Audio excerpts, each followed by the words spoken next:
These are our thresholds. If you have an open LWCF or RTP grant as of May the 25th, which is the deadline, you're not eligible to apply. If you've gotten a monitoring letter and there were compliance issues, and they are unresolved, you are not eligible to apply. And this is for LWCF or RTP grants. If you have the inspection report and didn't respond at all, again, you're not eligible. And we do have some that have submitted corrective action plans. So maybe all the corrections haven't been made, but they've submitted a plan of action. If you've done that, the plan has to have been approved. So you're in an approved plan of action right now, then you could be eligible. But if it's not been approved, you cannot apply. Question on that front. If we have questions on whether or not there's been that back and forth that, you've had the corrective action plan or you've responded to whatever compliance issues that community has or has not done, maybe it was quite a few years ago, do we just call you all? Is there a process for how we kind of double check if they are in fact eligible? Absolutely. You can contact Joseph, Joy, or myself, and we'll be happy to double check that. Okay. For you, we oftentimes send out copies of the last reports that were done. Keep in mind, we have had, for a long time, only one program person for this, so our inspections are not current. But we can send you what the most recent was. Okay. So examples of eligible activities, obviously this is not an exhaustive list. And each picture you see here is actually a project that was funded through our state's LWCF program.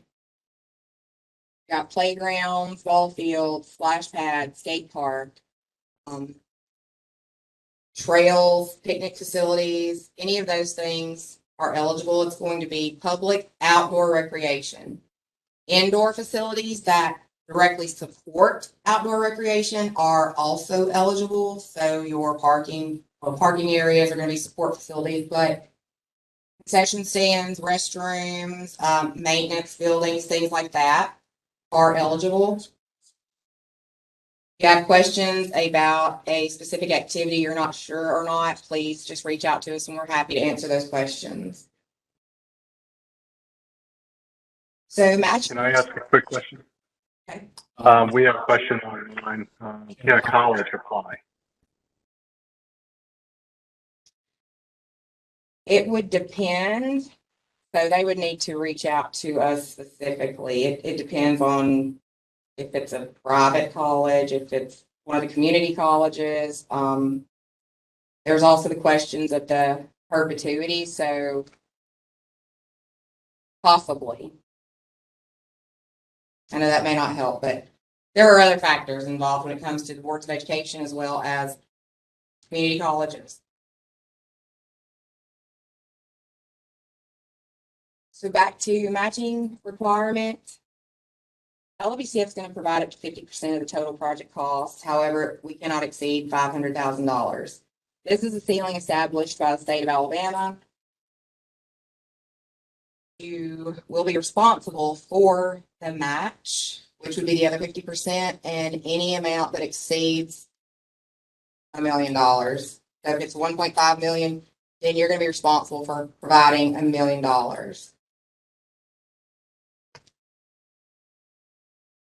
We do distribute funds for this program on a reimbursement basis. So you actually have to spend the funds, provide appropriate documentation to ADECA in order to be reimbursed up to 50% of those costs. So you actually have to have the money, spend the money before you get any money from us.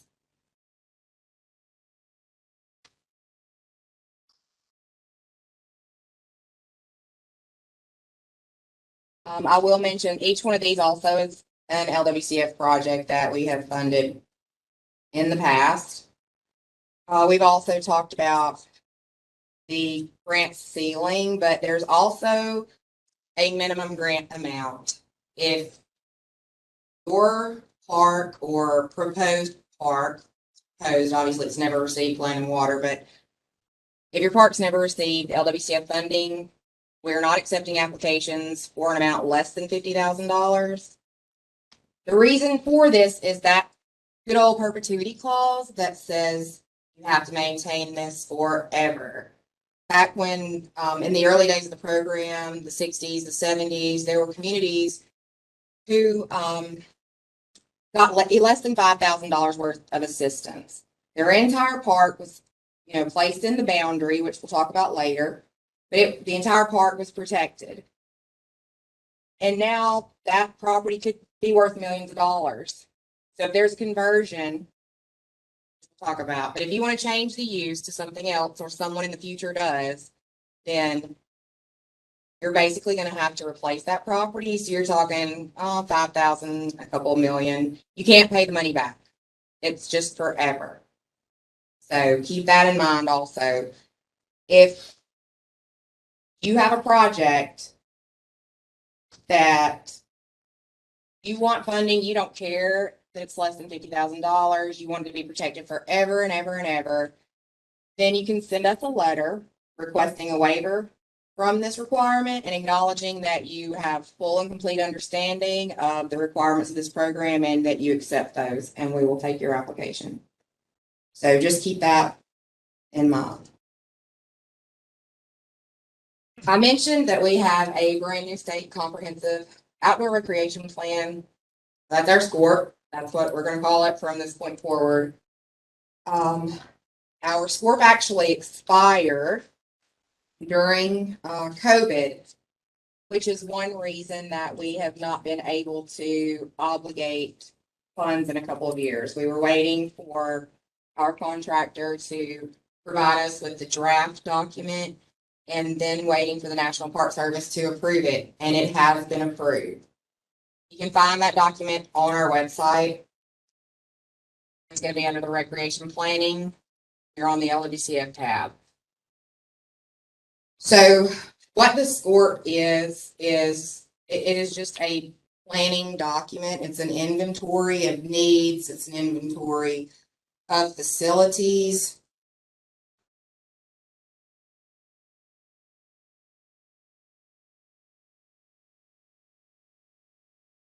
It's also required, as I mentioned, for states to receive their LWCF funding. It has to be updated at least once every 5 years. It is a long process. It's a difficult process. But again, to maintain eligibility, we have to do that. As I mentioned, it evaluates supply and demand for the resources here in the state of Alabama, identifies capital investment priorities. It assures public participation in planning, and this is very important, and it is stressed by the National Park Service because that's who we're serving with these projects. We need to be giving the people what they want and what they need in their communities. It coordinates outdoor recreation programs. It can include a trails plan, which is required by the Recreational Trails Program. Our SCORP does include a trails plan, so you can find that in the SCORP. And it also guides the selection of projects for LWCF assistance. So based on the goals and objectives that were identified through the SCORP development process determines how points are going to be provided for different types of projects. So along with the new SCORP, again, new goals and objectives, and a brand new application. So none of you have ever completed this application before, which is a good thing and a challenging thing.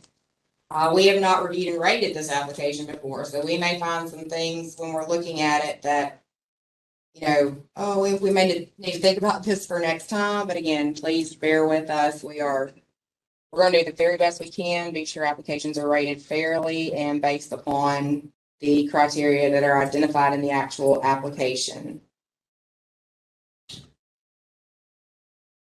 So these are all of the SCORP goals. There are 7 of them. You can find them in the document itself, and beneath or within these goals our objectives.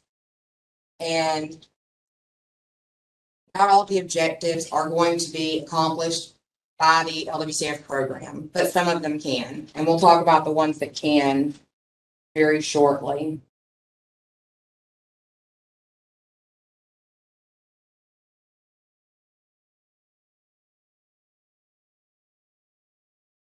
So, Ask a quick question. yes, We're at, are privately funded state parks eligible? not sure what a privately funded state park is. If they can clarify or email us, it may just be the wording that I'm not understanding. And it's really who owns the property. We'll talk about this more, but you have to be, you have to own your property and you have to be a public entity. So that's going to determine whether or not, I'm not sure with the private funding about that question.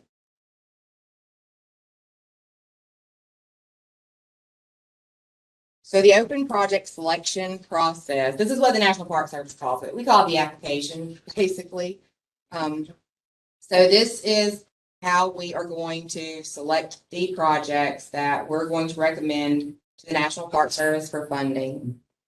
And keep in mind that for lots of programs, CDBG and many others, within the department, the state has the ability, they prepare a plan, block grant, it comes to the state, and then the determination is made within the state what projects actually are funded. So with the land and water as well as the RTP, it's quite different. Every single application has to go to our federal partner. It is reviewed individually and it's approved individually. So we make recommendations based on our criteria, but at the end of the day, it has to be approved by our federal partners. So what this selection process is, it's objective criteria or standards for grant selection. It's based on priority needs for acquisition and or development of outdoor resources. And it's the connection between the SCORP and the use of LWCF funds to assist state efforts in meeting high priority recreation resource needs.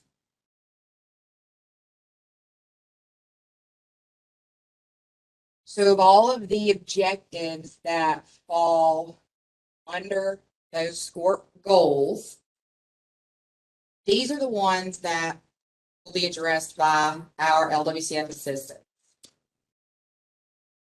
And again, this is in your SCORP. This will be online, but just trying to give you an idea. And if you read over each one of these, and then when we're going over the rating criteria, you should be able to draw a connection of why this is a criteria based on one of these objectives, what we're trying to do.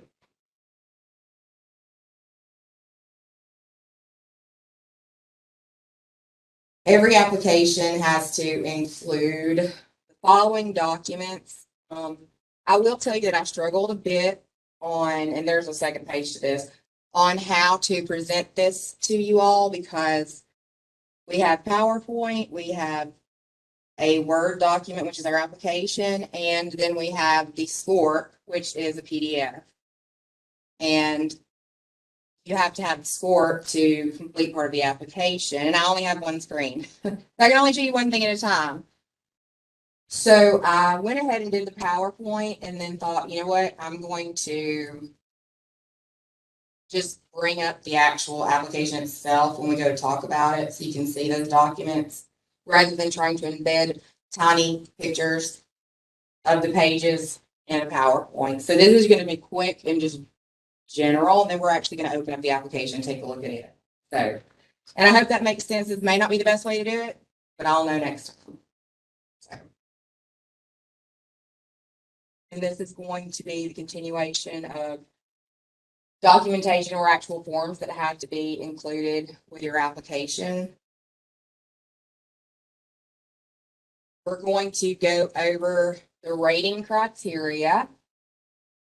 We're going to go over the program criteria and the incentive criteria. So the program and incentive criteria are where you're going to be able to get points for your application.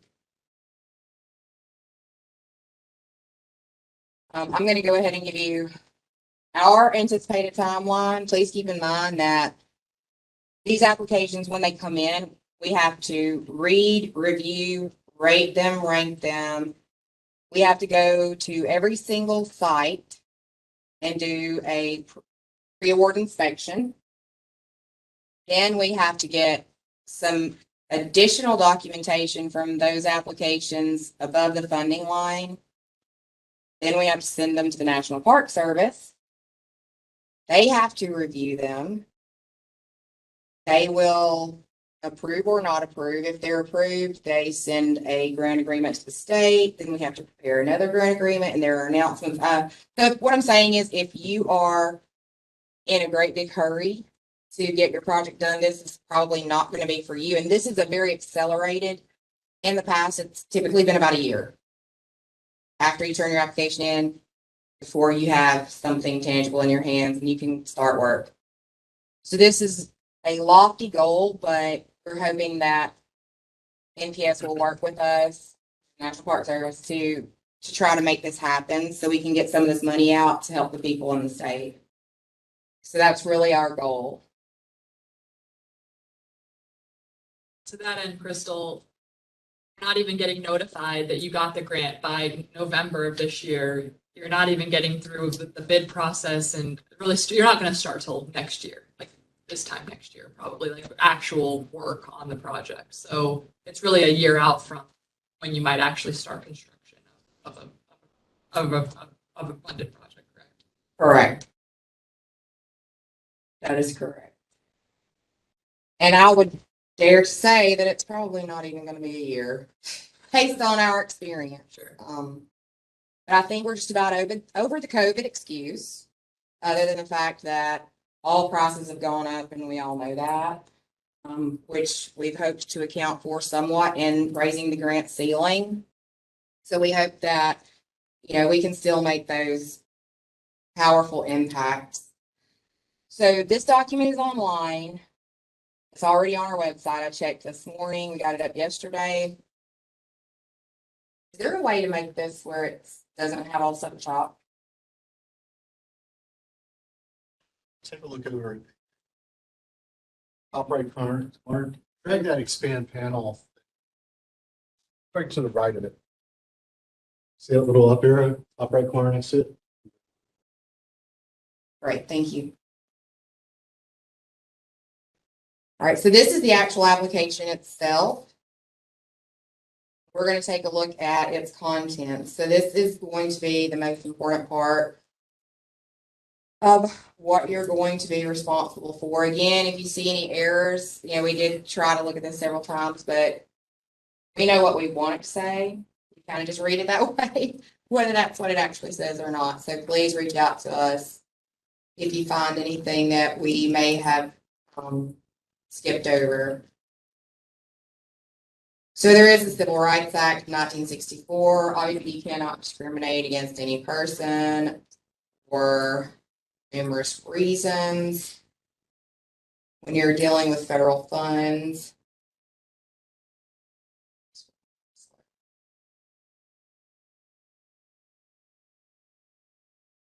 So your application is going to consist of everything on the grant checklist, which we'll look at shortly, as well as any additional documentation to support your responses. Again, this application is quite different than the ones that we've worked with in the past. So we're going to need, some of it you can just type in if you're referencing some study, or here's why I know that as far as health disparities. Because you have to actually cite where you're getting this information. You can't just say, well, everybody's overweight in my community. Well, we need to know how you know that, other than just looking at them and what your opinion is. So document your sources, whatever sources you're using. Again, we've already talked about matching requirements, submission instructions. One thing I want to say, you're going to see in this application so many times, maps must be no larger than 11 by 17. Okay. When we get those giant engineered, okay, I can't tell you how many rolls of those we just have stashed upstairs. I can't put them in a project file. I can't digitize them. I can do nothing with them other than like roll it out and take a picture of my phone and try to send it to someone if that's all I have. So we can't forward it to the National Park Service. We can't do anything with documents larger than 11 by 17. So please don't send them. You can submit your application one or more of 3 ways: mail, courier, email.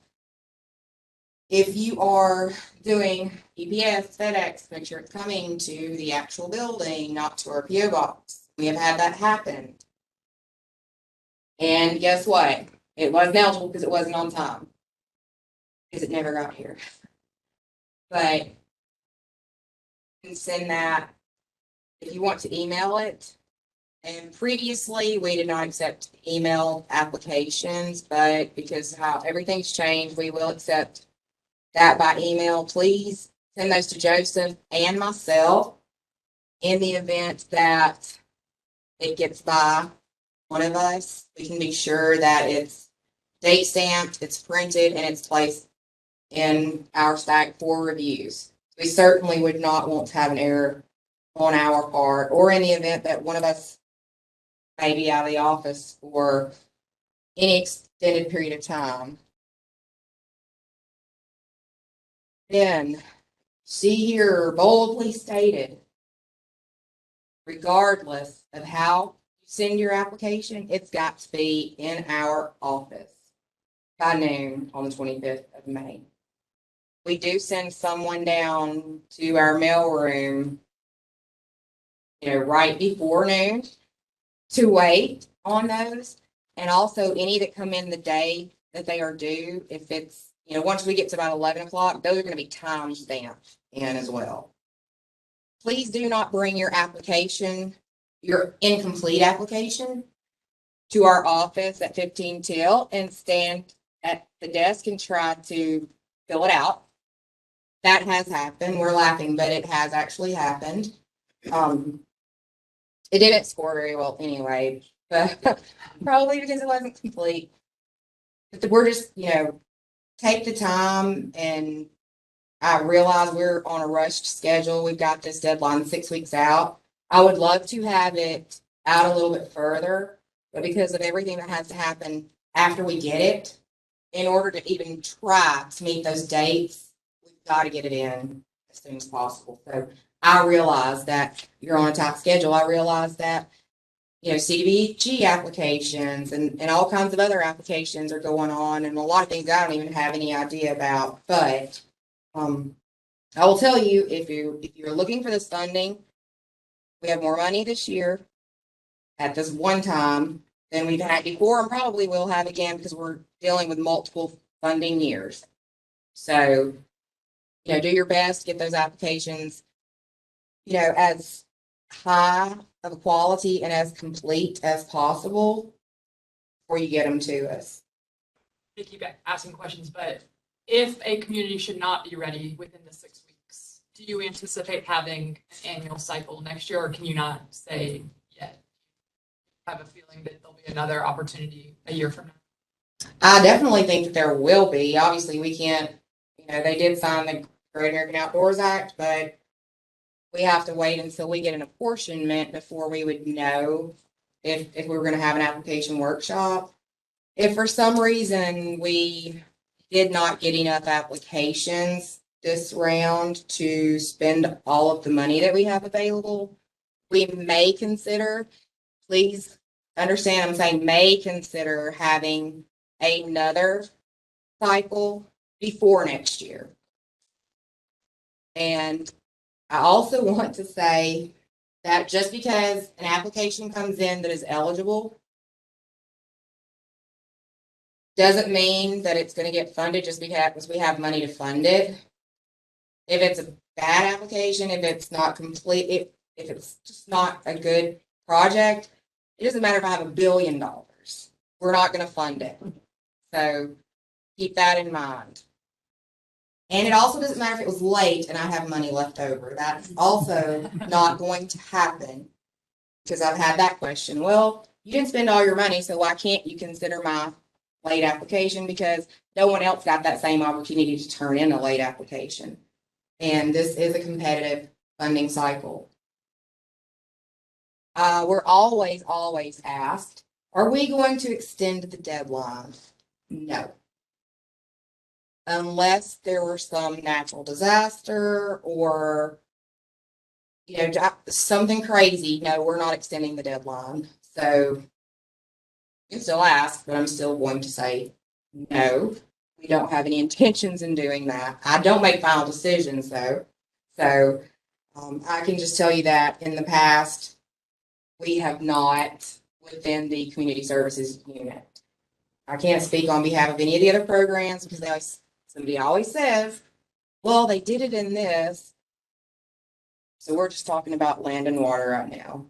So whatever other programs that you've participated in, even if they were administered through a DECA, doesn't mean that their procedures are going to be identical to ours. I'm not going to read over all of this information because the way that the application is set up, just throwing me off the page break. The first part is informational, and then the part that you need to fill out is toward the back. So when you send in your application, you don't have to send this first part to us, because if you do, we're just going to throw that part away because it's just our own information. So the part you're actually going to complete and return is going to be on down a bit. This information here, the project location map, a boundary map, they're just additional details for items that are going to be required, which you'll see on the checklist when we get to that. Again, not larger than 11 by 17 in size. I'll tell you that the project location map is very important because, as I mentioned, one or more of the three of us are going to go out to your proposed project site and do an inspection. It's required by National Park Service. It has to be done, and we need to know how to get there.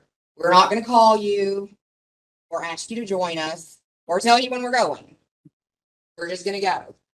So make sure that this location map is legible and it identifies exactly where your site is located.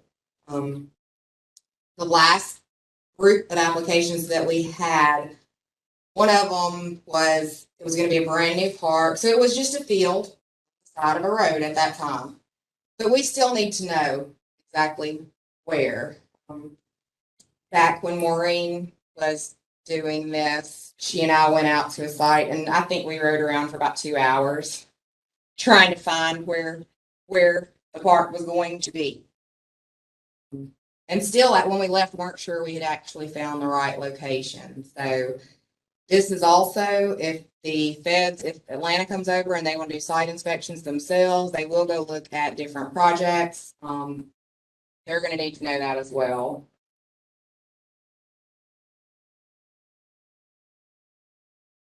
Site plan, this is going to be, it's going to show your boundary, it's going to show your facilities that are currently there, if any, and it's going to show what you are proposing to do.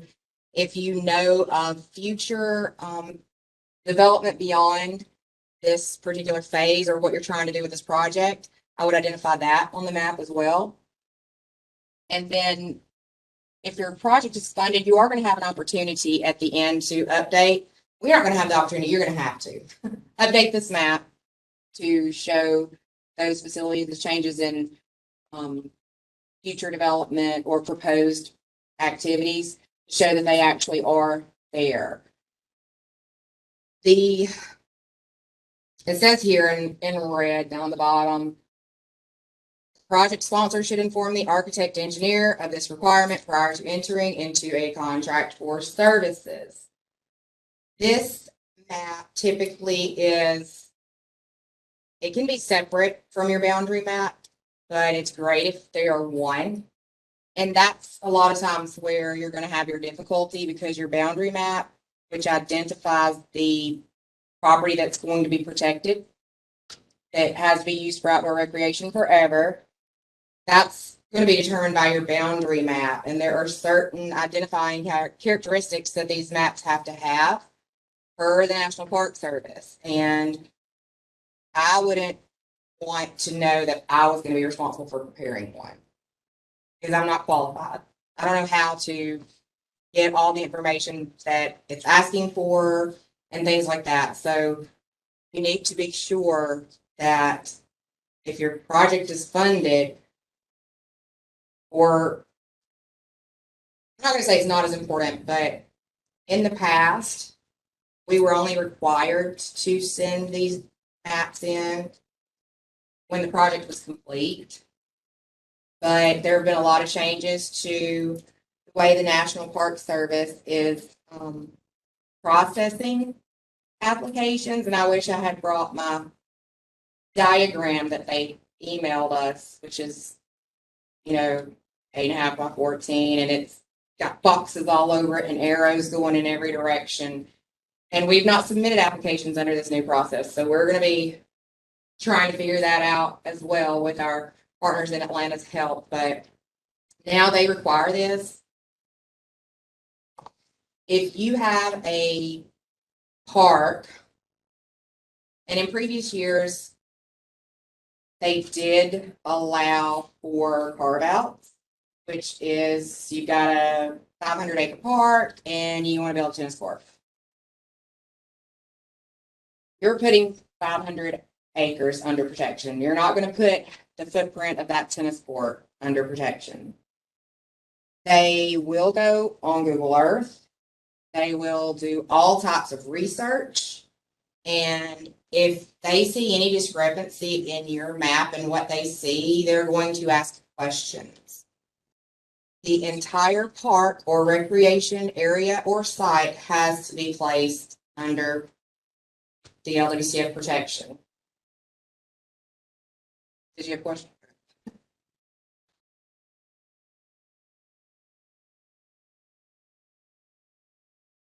And that's what you can see here.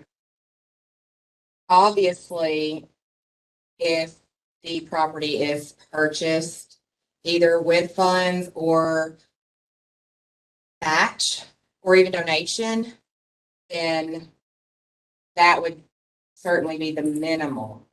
If your park has received Land and Water Conservation Fund assistance in the past, the boundary can't be smaller than the previously established boundary. We have to include and identify all other LWCF projects that are identified with the park or site area. They go back and look at all of this. It's gotten much more difficult on our part, but just much more thorough on their part. So it's definitely not a bad thing. And this is part of what I mentioned, when I read that first part. This is conservation, land and water conservation. They are trying, the whole purpose is to conserve these areas for public outdoor recreation. And that's why there is that stipulation on the property.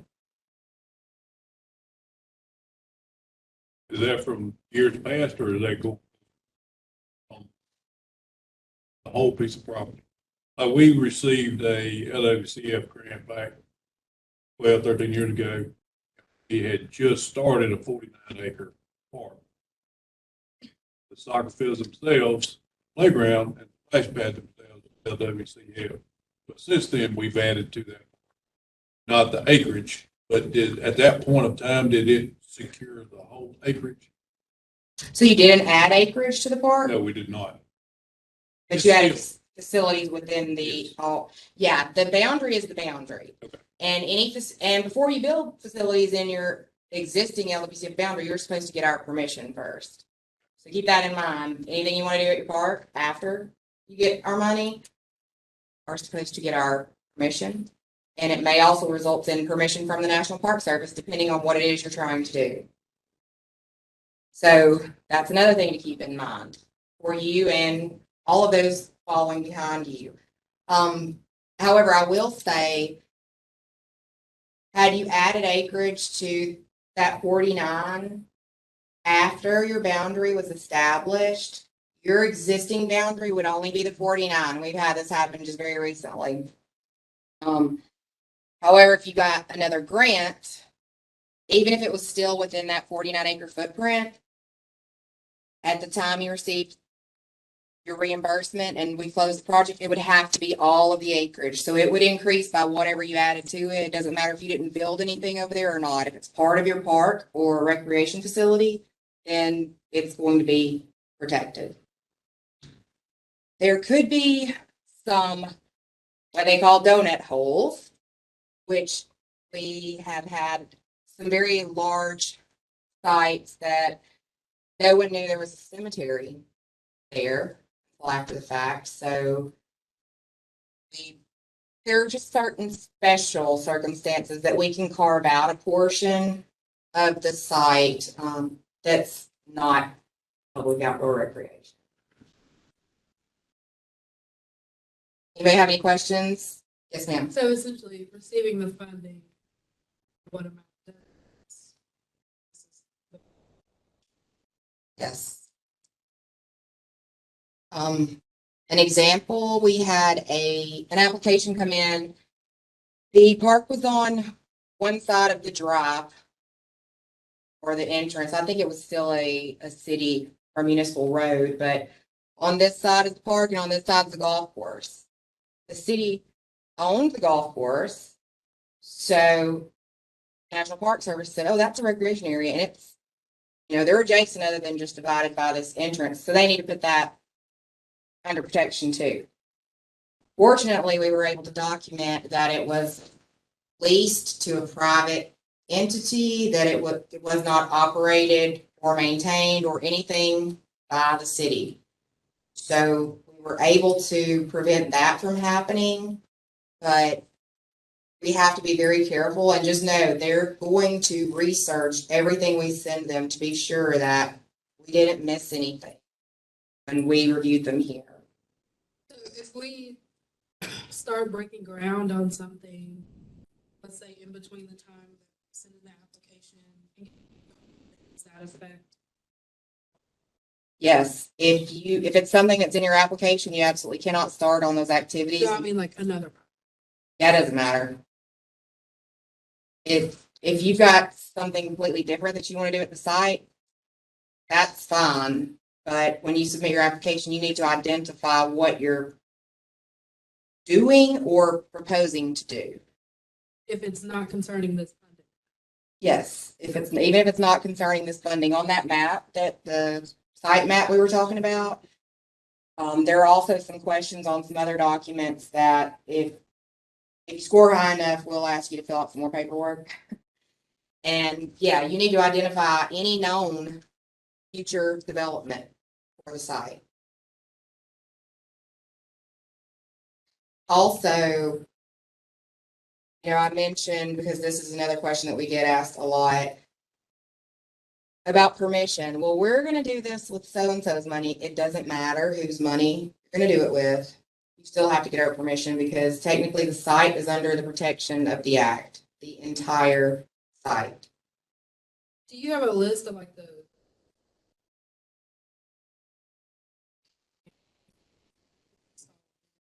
we gotta get approval? It really depends. If you're replacing things, it would just depend on what the facility is, but no, there is not a list. I mean, we've had requests to replace backstops at the ball field. And then we have people who just go and like completely change everything at the park, and it used to be a swimming pool and now it's like a skate park. Yeah, that should not happen. So you would have to use your best judgment, and you can always contact us. And we can say, yeah, no, that's fine. Don't send a formal request, or we'll let you know what you need to do. The criteria,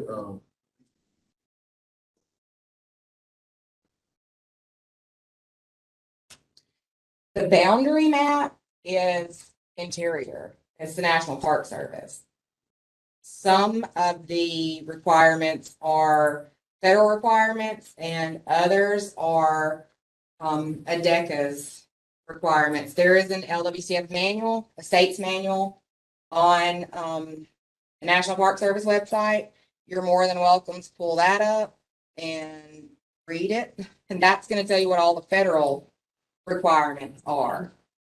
But as far as these maps and different things, we're really not asking you for more than what they're asking us for. But some of the requirements, we may have added some other information that needs to be included on there. nothing outside of what. It could be something that there's a recreation inventory form that's part of the application where you can score points. That's not a federal requirement. That's for our planning and documentation purposes and things like that. It's not required, but you can get points for filling it out. So it depends on what piece of documentation or information are you curious about, if you don't mind. Is the boundary map is usually the biggest problem for any sponsor. And that is a federal requirement. We require, you may hear, oh, you have to deed over the property to the National Park Service. That's no.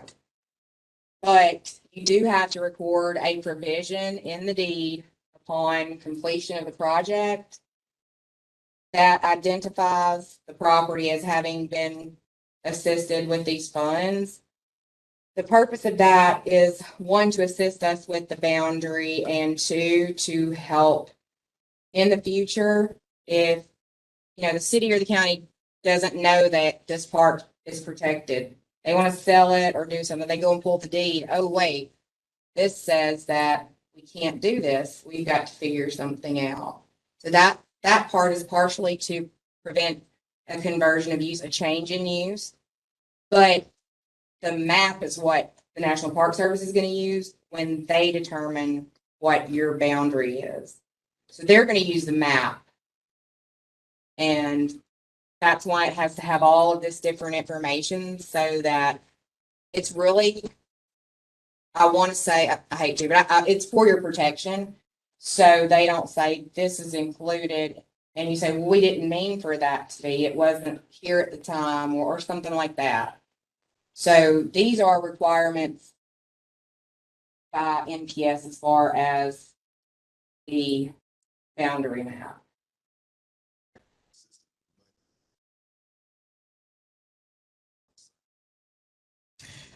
No, but we do allow for engineering and admin, and typically this is something that the engineers would prepare. Up front, I understand you may not have an engineer, or, it's going to be basically a cost of applying, because until you get a grant agreement with a start date, other costs are not going to be eligible for reimbursement. So, there's always going to be some cost associated with submitting an application, whatever those may be, even if it's, your staff's time working on the application. But there's no planning or any type of other LWCF funding for preparation of these documents. Yes, sir. The engineering and admin costs as an end game? Not if you're paying an outside firm for those services. If you're using the city engineer and someone, a city employee, is administering the project, then yes, it'd be in kind. the preparation of the application documents, because that would be ahead of the project start date, right? So to clarify that question, be able to use the cost of the engineer making that map or staff time preparing the application as in-kind towards the project, because that's before the project gets started. No costs that occur prior to the start date of your project, which will be on your grant agreement, will be eligible for reimbursement. Whether it's your own staff or hire an outside firm. So once you've got a project approved and you start working on it, yes, those admin and engineering would count as in kind if they're city or sponsor employees, as long as they were performing eligible activities and don't exceed the ceiling that we have set for those particular services. I'll stop after this. Also, if you're using an engineer to prepare the documents for application, they should be competitively procured so as that they can also work on the project. So you want to make sure that you've done the competitive procurement process in advance, similar to other grants, correct? That is correct. Everybody has to comply with 2 CFR 200, and that is a requirement if have an engineer to provide detailed drawings and different things like that for your project. They are not allowed to submit a proposal to work on the project once it's funded. So there are, if you have competitively selected that firm prior to, then there are ways to enter into a contract with them for application purposes, which are not going to be covered under your grant. And then the option of contracting with them after you've got an approval for the services of actually in the engineering and administration of the project. And if you,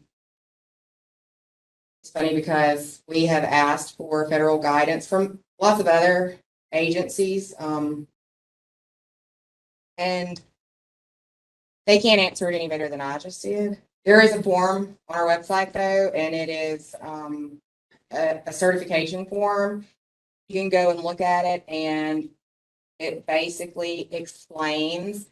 It would be for an engineer and architect to sign off on, stating that the 2 CFR 200.300 and something states this, and I hereby acknowledge that I didn't, or I understand this and I followed it and things like that. So that's really the whole purpose behind that. It's in the super circular, and it's it applies to every federal funding program. Yes. If we had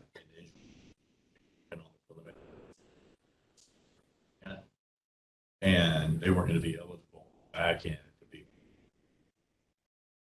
the work, if it gets funded, can that community just pay them out of the pocket on and not include that cost inside, outside the grant, and not include that within the budget? Oh, absolutely. You can do whatever your policies and procedures say you can do outside of the project cost. And keep in mind, when we say project cost, that is grant amount and match. Once that dollar is used as match, it takes on the identity of the federal dollar, and it has to follow every single requirement that the grant funds do. That is one of the most frequent things that we hear, and one of the most frustrating. Well, that's my match, so I didn't have to do it that way. Yes, you do, because it does take on that federal identity once it's put toward the project. But if you want to pay for, if you have your preference of engineer, this is who you always work with, and we don't care, what you say. We're not going to put it out for anybody else, or we're just going to select them, and we're going to pay them, and we're not going to put it in this project. That's fine with us. And a lot of times, you may be contacted to prepare an application, and that horse has already left the barn. They've already been working with somebody. Well, and Do it outside. not so much maybe for this program because it's been several years, but there may be projects that somebody's already applied for and it didn't get funded and they want to do it again. You know, they want to apply again. So that's a consideration also. But yes, if it's outside of our budget, it certainly can be paid for using whatever funds the city or county or the sponsor chooses. Just cannot charge any engineering to the grant. They pay for all engineering of the project, inspection, everything. Like that engineer is now, that is all entirely outside of the grant. You can't then get the grant award and then pay them to do the work. Correct.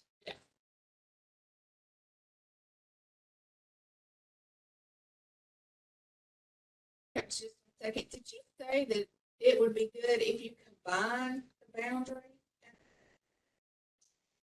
Personally, I prefer it. And then you only have one map, but you don't have to. It's completely up to the sponsor. You can do a combo map that identifies your boundary and meets those requirements, and then also include the facilities on that map. That's just a personal preference. You can do it however you want. Doesn't have to be one. Any other questions or forward?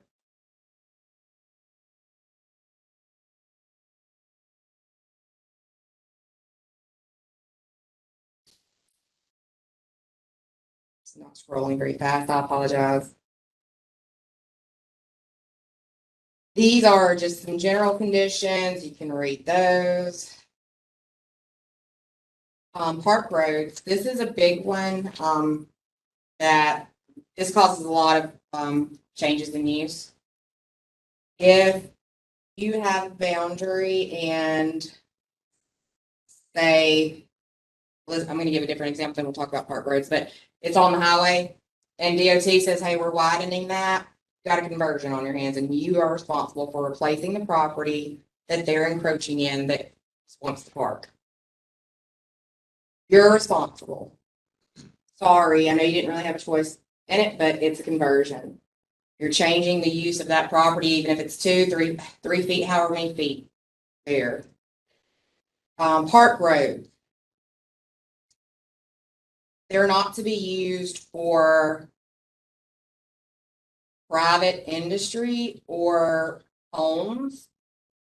Meaning, I'll give you the best example I can think of is there were some property owners, the roads here, you got your park, and individuals on property on the other side of the park.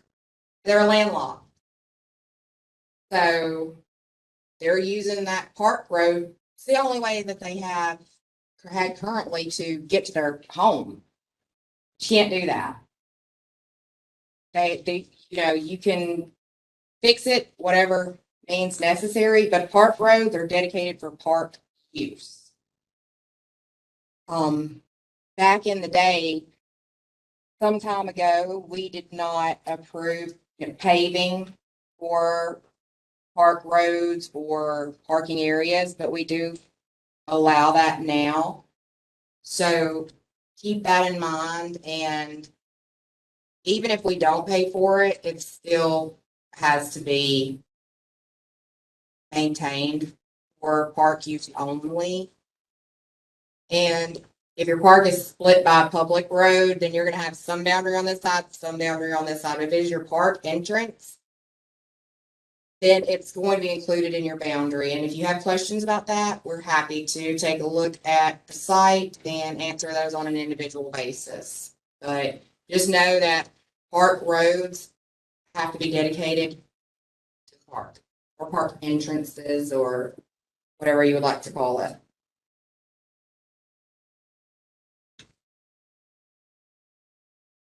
Site selection, you want to be sure that the site itself is appropriate for the type of facility that you want to construct. And this is a big one as well.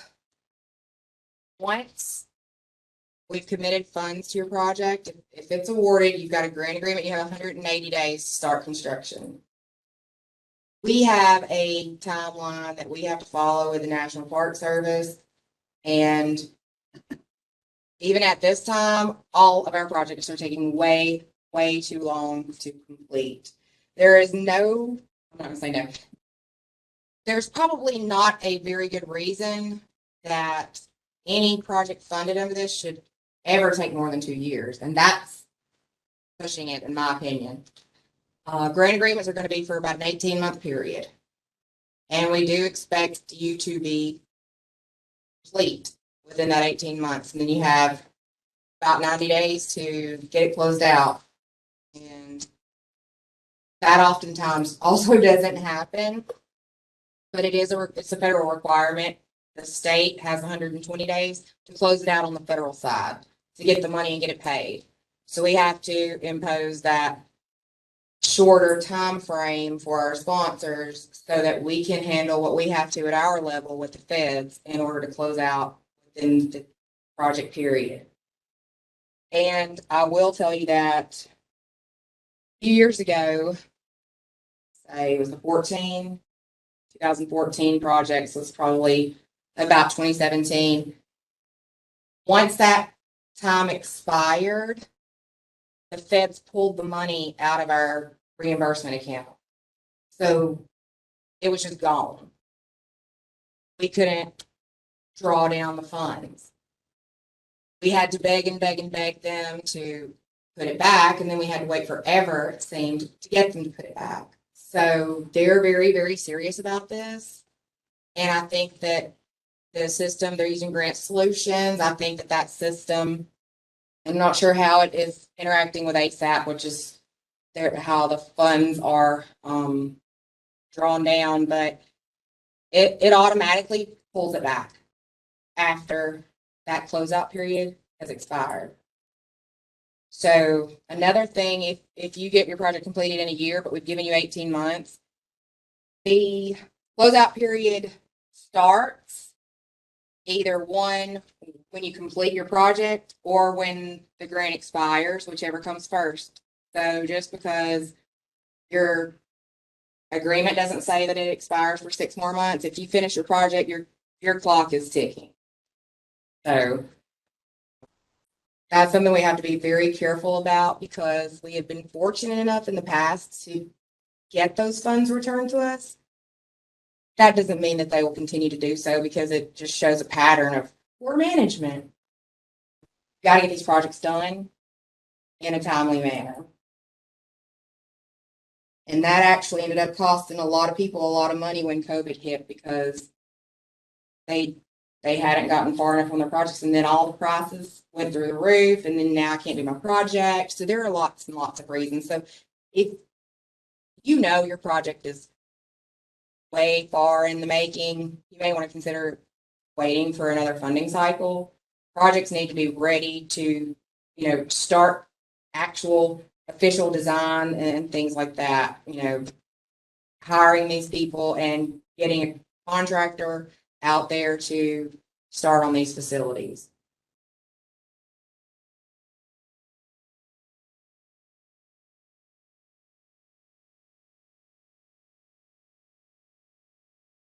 This is simply a friendly list to show you what kinds of things are and are not eligible.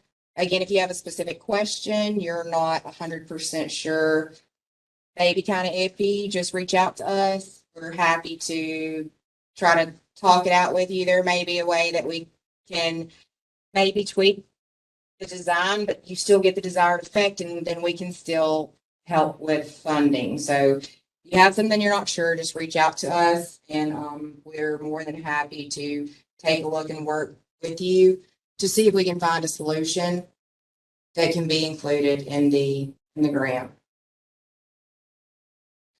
So it's about 20 after. I'm gonna let everybody take a 15-minute break. I'm a little bit thirsty. And if you have any questions or anything like that, you can hold those until we return from the break so everybody can participate. So go ahead and get back started. It's been about 15 minutes. And moving on with the actual application document. Next page. Post-completion responsibilities. These are identified in the Act. The notice of limitation of use provision that you see in the middle is what has to be recorded in your deed upon completion of the project prior to a final payment for construction or acquisition.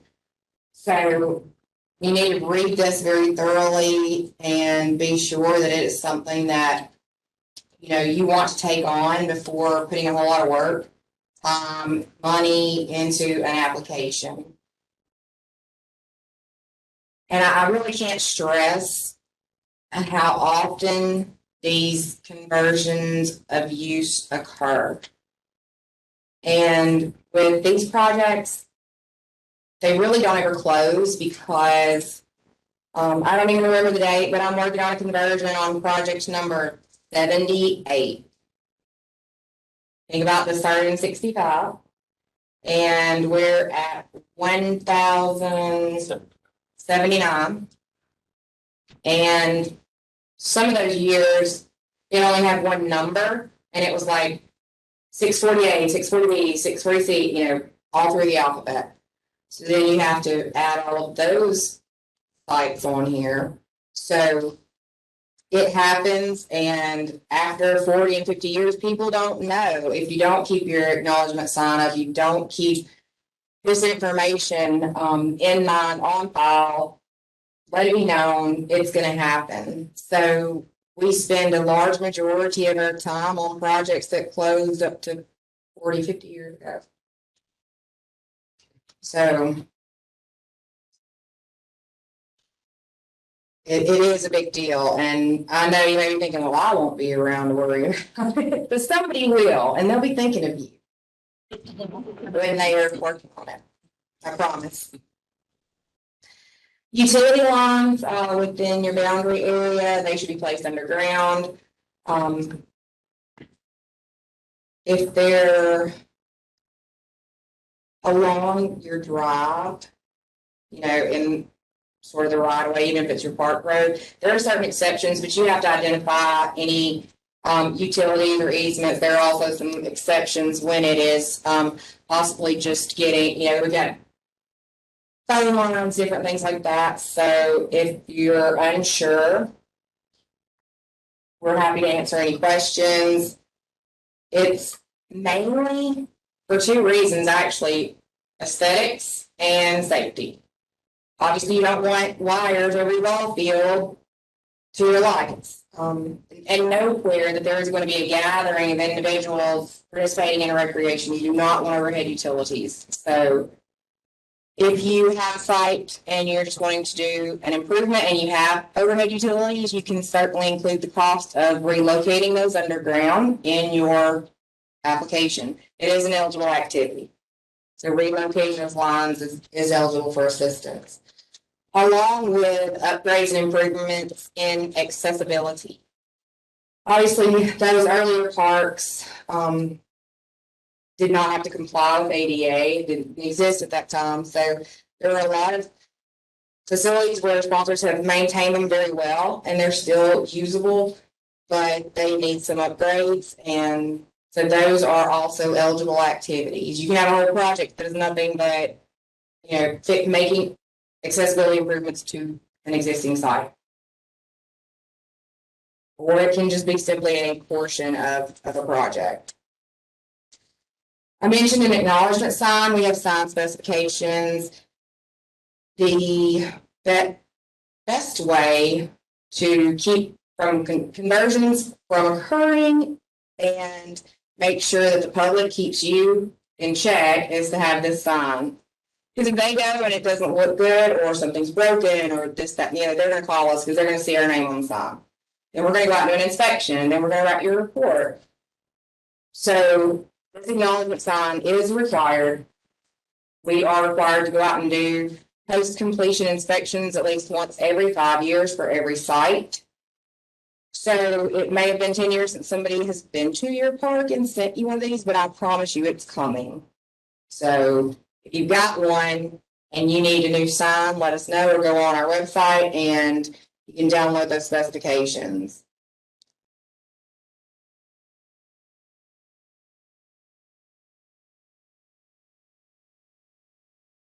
That mentioned,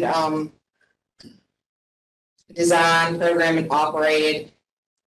For any area that charges a fee, it cannot be so high as to prohibit any individuals from being able to afford to participate in the activity. But it also can't be so low that any private entity who operates also the same types of facilities are not being undercut and harming business. So it needs to be fair and reasonable for the same or similar type of activities in your service area.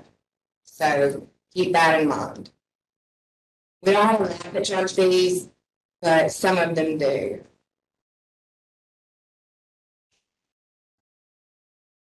So this is the grant application checklist. This is going to be the first thing, other than you're going to have a transmittal letter, that you're going to want to look at as far as what we're expecting to come in with this application packet.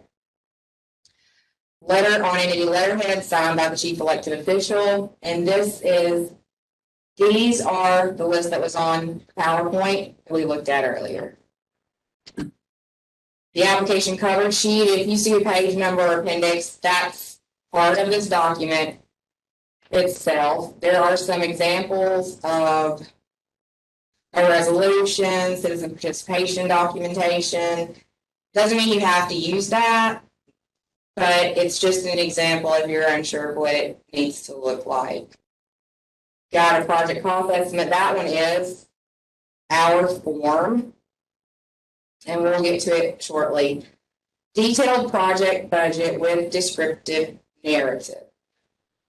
In previous years, the two biggest things that NPS has come back to us, I want a budget narrative and I want a project narrative. And there's something in our application that we'll talk about shortly that was kind of meant to be the project narrative. But what tends to happen is people put a whole bunch of history and they write about in, 1872, this, that, and the other, and these people who really, that's not what we're looking for. It takes longer to read and write your application. It detracts from what you're actually doing. So if you complete your narrative, your project description correctly, then that serves as your project narrative. If you don't, then we have to go back and get you to just do a separate page. This is from Interior, National Park Service. Budget narrative. They want to know, you can't put splash pad, however many $100,000. Details.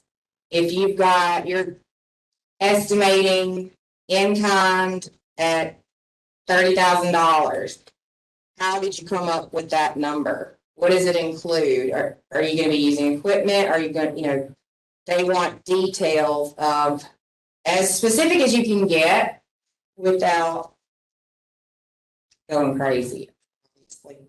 You may go crazy, but not from that. Sorry about that. Schedule of project activities. So this is going to be very important. I would probably start this with maybe November start of your 18 months. Because I'm going to keep my fingers crossed that we can get something moving by then. But if we need to adjust those, we certainly can. And we will be using these, and we hope that you will use these to, keep track and to try to keep in line with your time frame. We have to send reports to the National Park Service every quarter. We have to send an annual report. And there's one of the questions for every single one. Is project behind? On track? Where is it? So we need to be able to look at this and make that determination, as well as to help us manage whether we need to possibly grant a 6-month extension or something to that nature. And we may from time to time, if a project is funded, ask for a revised updated schedule, and you will be required to submit that to us. Then again, we have the boundary map. Verification of SAM.gov registration. You have to be registered with SAM.gov at the time of application and all throughout the life of the grant. So if you're not registered, you need to get registered. If you're expired, you need to update it. And if you don't know who your administrator is, I am so sorry. And I say that because you have to know who that person is. And if it's somebody that retired, and I have called SAM.gov myself to try to help the community out. I said, can the mayor, the chief elected official, who has the authority pretty much to do everything that is within his description. And like, no, just the administrator would have to be the one to send the letter. I was like, if we knew who the administrator was, then we wouldn't have to send you a letter. But no, they finally were able to figure out who it was. It was a clerk maybe who had already had 2 people after her. So it's very important that you take a look at this now so that you can make sure you've got everything ready when we get your application, because I have a feeling we're gonna get a lot of applications, and if I look at it and it's like they're not registered, okay, well, we're not gonna look at their application. Because that is one of the eligible or not eligible criteria. You gotta be registered with SAM.gov. And it takes time. If you don't put that verification in there, you can put a printout that says, it'll show your expiration date. It takes time. We have to go in and try to look it up. We've got to find your DUNS or your unique entity identifying number, which is, as of April 4th, the new thing, to try to see if you're registered. And then you have your settings set on non-public. I still can't see it. Then we gotta contact you and beg you to send it to us. It really is very time consuming just because of all those little things. When we have to do it for lots of people. So please be sure you're registered, it's current, and you send documentation with your application so we can see that. So if it expires, you're not gonna consider the application? I heard her.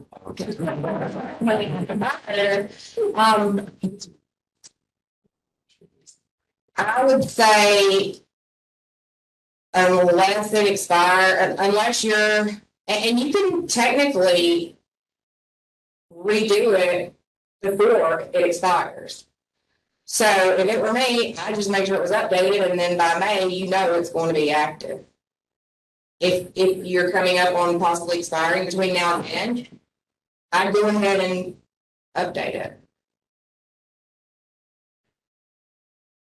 It would be my preference to say, yeah, if I don't have documentation in the application that you are currently and actively registered, I would say no. But I don't make those final decisions. If it doesn't have anything in there at all, it's probably going to not be rated. Again, that can totally be overridden. I'm the small guy there. Environmental assessment, these are going to be the concurrence information from federal agencies who regulate the waters of the U.S., plant and wildlife And then the Alabama Historical Commission, it's under environmental, even though that, I guess you could consider the Historical Commission. But you gotta get concurrence from the Alabama Historical Commission. I do understand that, so please, I do understand that the Army Corps of Engineers is not doing things the way they did previously.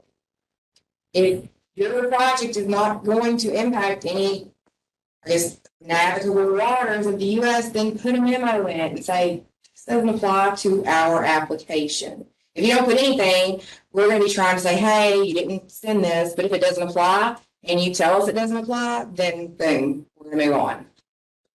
So, yes, Sarah. Fish and Wildlife Service just changed the way they do things too. Okay.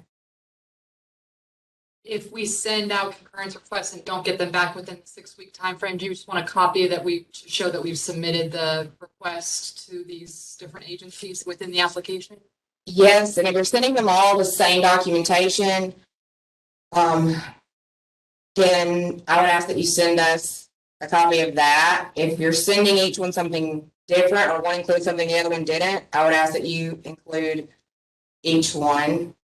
And then follow-up question, it says environmental assessment if applicable. If it's applicable, you want the environmental assessment document in the application as well? Yeah, yes. I can tell you right now that I shouldn't, but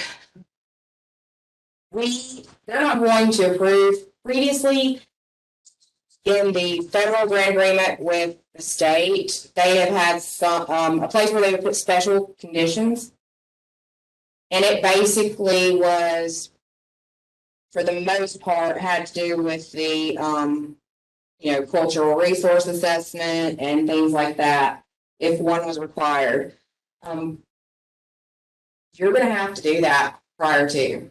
They're not going to give us a grant agreement. They're not gonna put special conditions and then remove them from their agreement with the state anymore. And I have, the last one we sent in that didn't come with the application, we have the grant agreement that we are waiting to send out until we get approval from the National Park Service that they concur with the assessment. Well, that agreement that we put, it's already expired. So it's been about 1.5 years that we've been waiting for a yes or a no to remove those grant conditions from our federal and state grant agreement. But they're not going to do it anymore. They're making all these changes. So these projects have to be ready. They're not going to approve them without every last piece of documentation that is required. And because LWCF funds are not being used for these wetland delineation and cultural resource assessments, it's not, I mean, I don't want to say they don't care, but it's not impacting your monies, and you're going to have to do it if you want your project funded.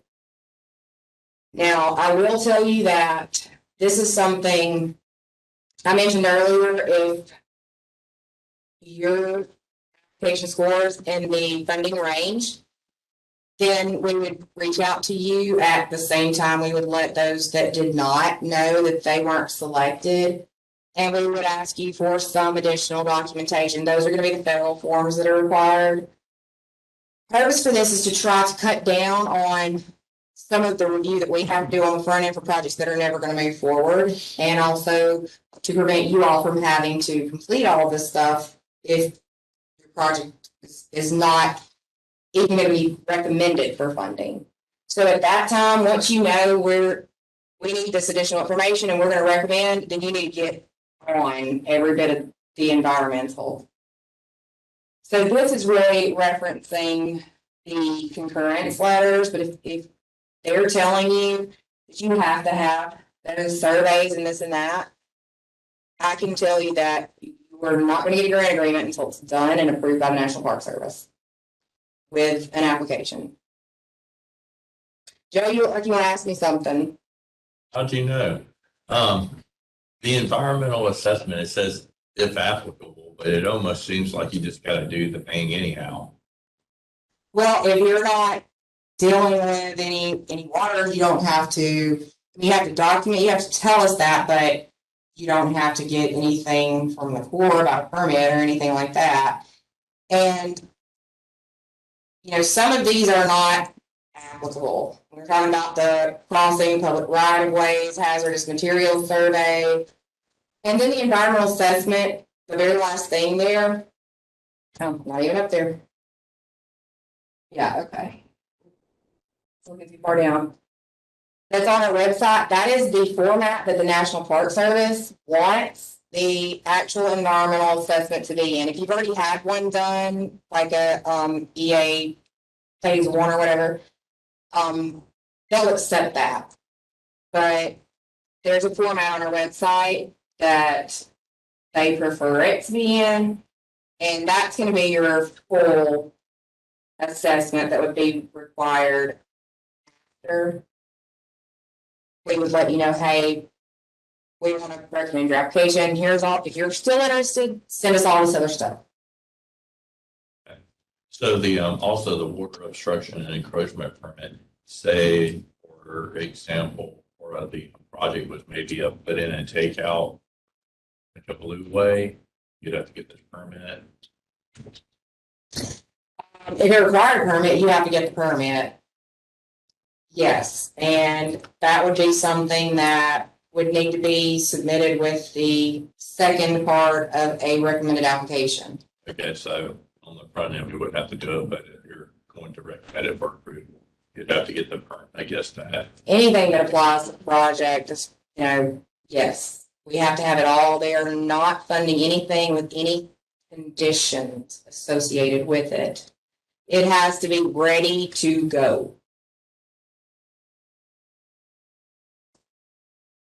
And I know this is quite different from the way things were before, but I can assure you that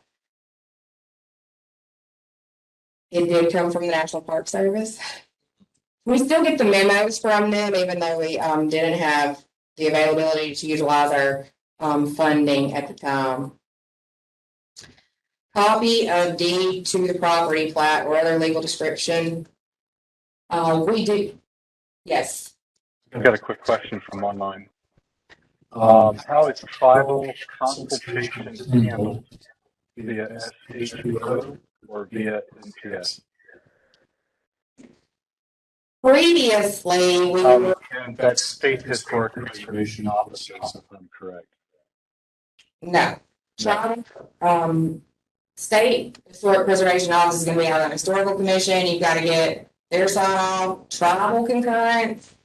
Previously, we have been told by the National Park Service that they would get that concurrence. However, and this may be something that I'll add to this because I'm not sure about the answer to that because they were being, they had a review that determined that they weren't following their own policies and procedures. So now they have to make all these corrective actions. And I want to say, but I can't say with 100% certainty, that they were told they were not supposed to be seeking that information, that it fell upon the state and or the sponsor. So I'm going to get clarification on that. Make sure you guys have that written down. And we can get back to them. Previously, the feds were doing that for every project. We should follow the same environmental review process that we follow, that Chris Perkins has provided on the website. Do you want to do that as we would do for a CDBG project or an ARC project, or just no? No, This is the specific requirement right here for, okay. yes.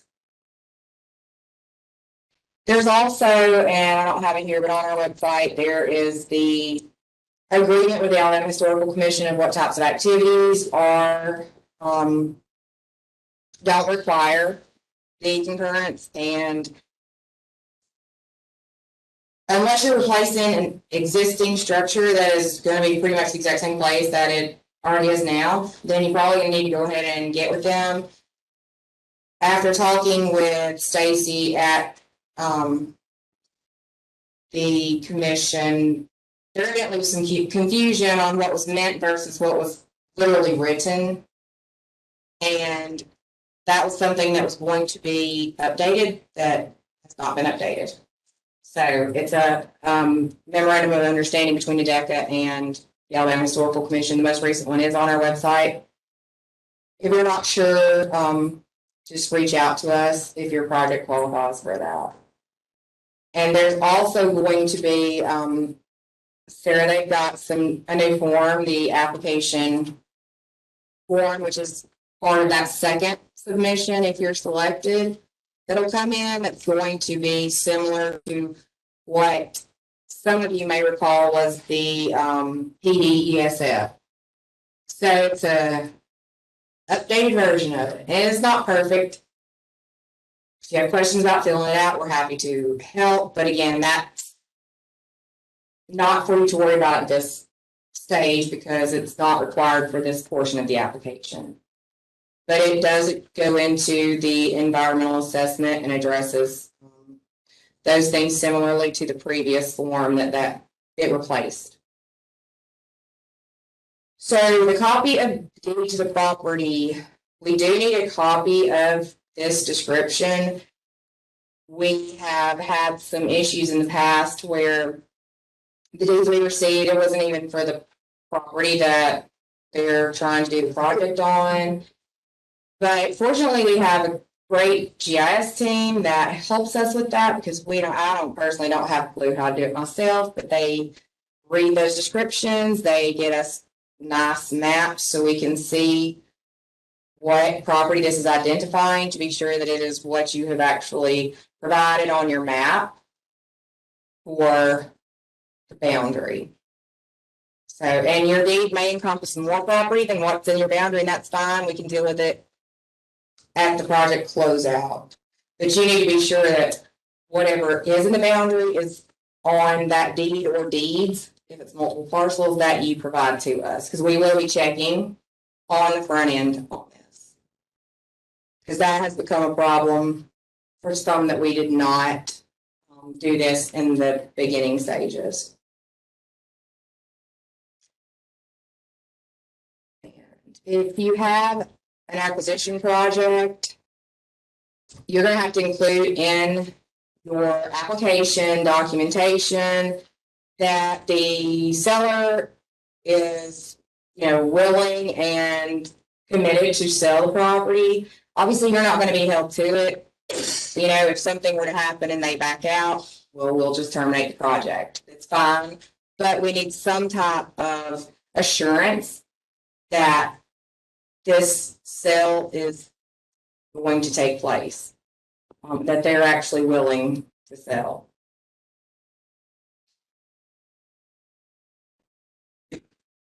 Then the recreation area inventory form, as I mentioned previously, this is one of our forms. It is for extra points. So if you don't want to do it, don't do it. It does have to, if you want the full points though, you're going to have to provide one form for each recreation facility that you own and operate. You only got one part, guess what? You can fill out one and you get points. If you have 20 and you do 2, then you're not going to get full points. And that's just, this is a way to help us with our planning when we have to do the sport very soon again. Start that anyway. And I can assure you that we can also look up how many parks that you have. Probably if you have any kind of website, and we're going to go to your community anyway and do inspections. So, we're going to know if, say, the city of Birmingham says we only have to, we send in one park. Well, that's just going to be a given, But if it's a very small community, they may not even have a park, which we have had that happen before. They had it was actually a newly incorporated town, and they had no recreation facilities. So, letters of endorsement, support, and commitment of other documentation of citizen participation. please don't send form letters. They really don't go as far as having an actual written letter of endorsement support. If somebody's committing, say donations or going to provide match in the form of a donation or even labor, have them put it in their letter. The least impressive letters that I see say, I support this project. You know, if you've got Boy Scouts or Girl Scouts or somebody says, well, we're going to come and do this, it's not part of this project, but this is an activity we're going to do to get badges or something like that, put it in there. Or if you have a community group that says, we're going to volunteer, we commit to come up here once a week and pick up trash. You know, to me, they're stronger for an application than just typing up a really long and formal and asking somebody, hey, on this paragraph, just fill in your information. So it's going to be helpful, and citizen participation is required. It's a required aspect of your application, but going above and beyond will get you extra points. So, and I say that now because you'll see it twice on the checklist. You give an example of what's above and beyond citizen participation. Yeah, we're going to go over that when we go over the rating criteria. So the application cover sheet, this is pretty standard. It does include a unique entity identifier. It also asks for an address. We have to have an address. Latitude and longitude is going to be degrees, minutes, and seconds. Please use what we're asking for. There's a converter, because if you don't do it, then we have to go behind you and do it. So it's quick, it's easy when you're doing one versus us trying to do 40. And the reason that's how the National Park Service wants it sent in, they don't want decimals, they want it in this format. So that's why it is specified here.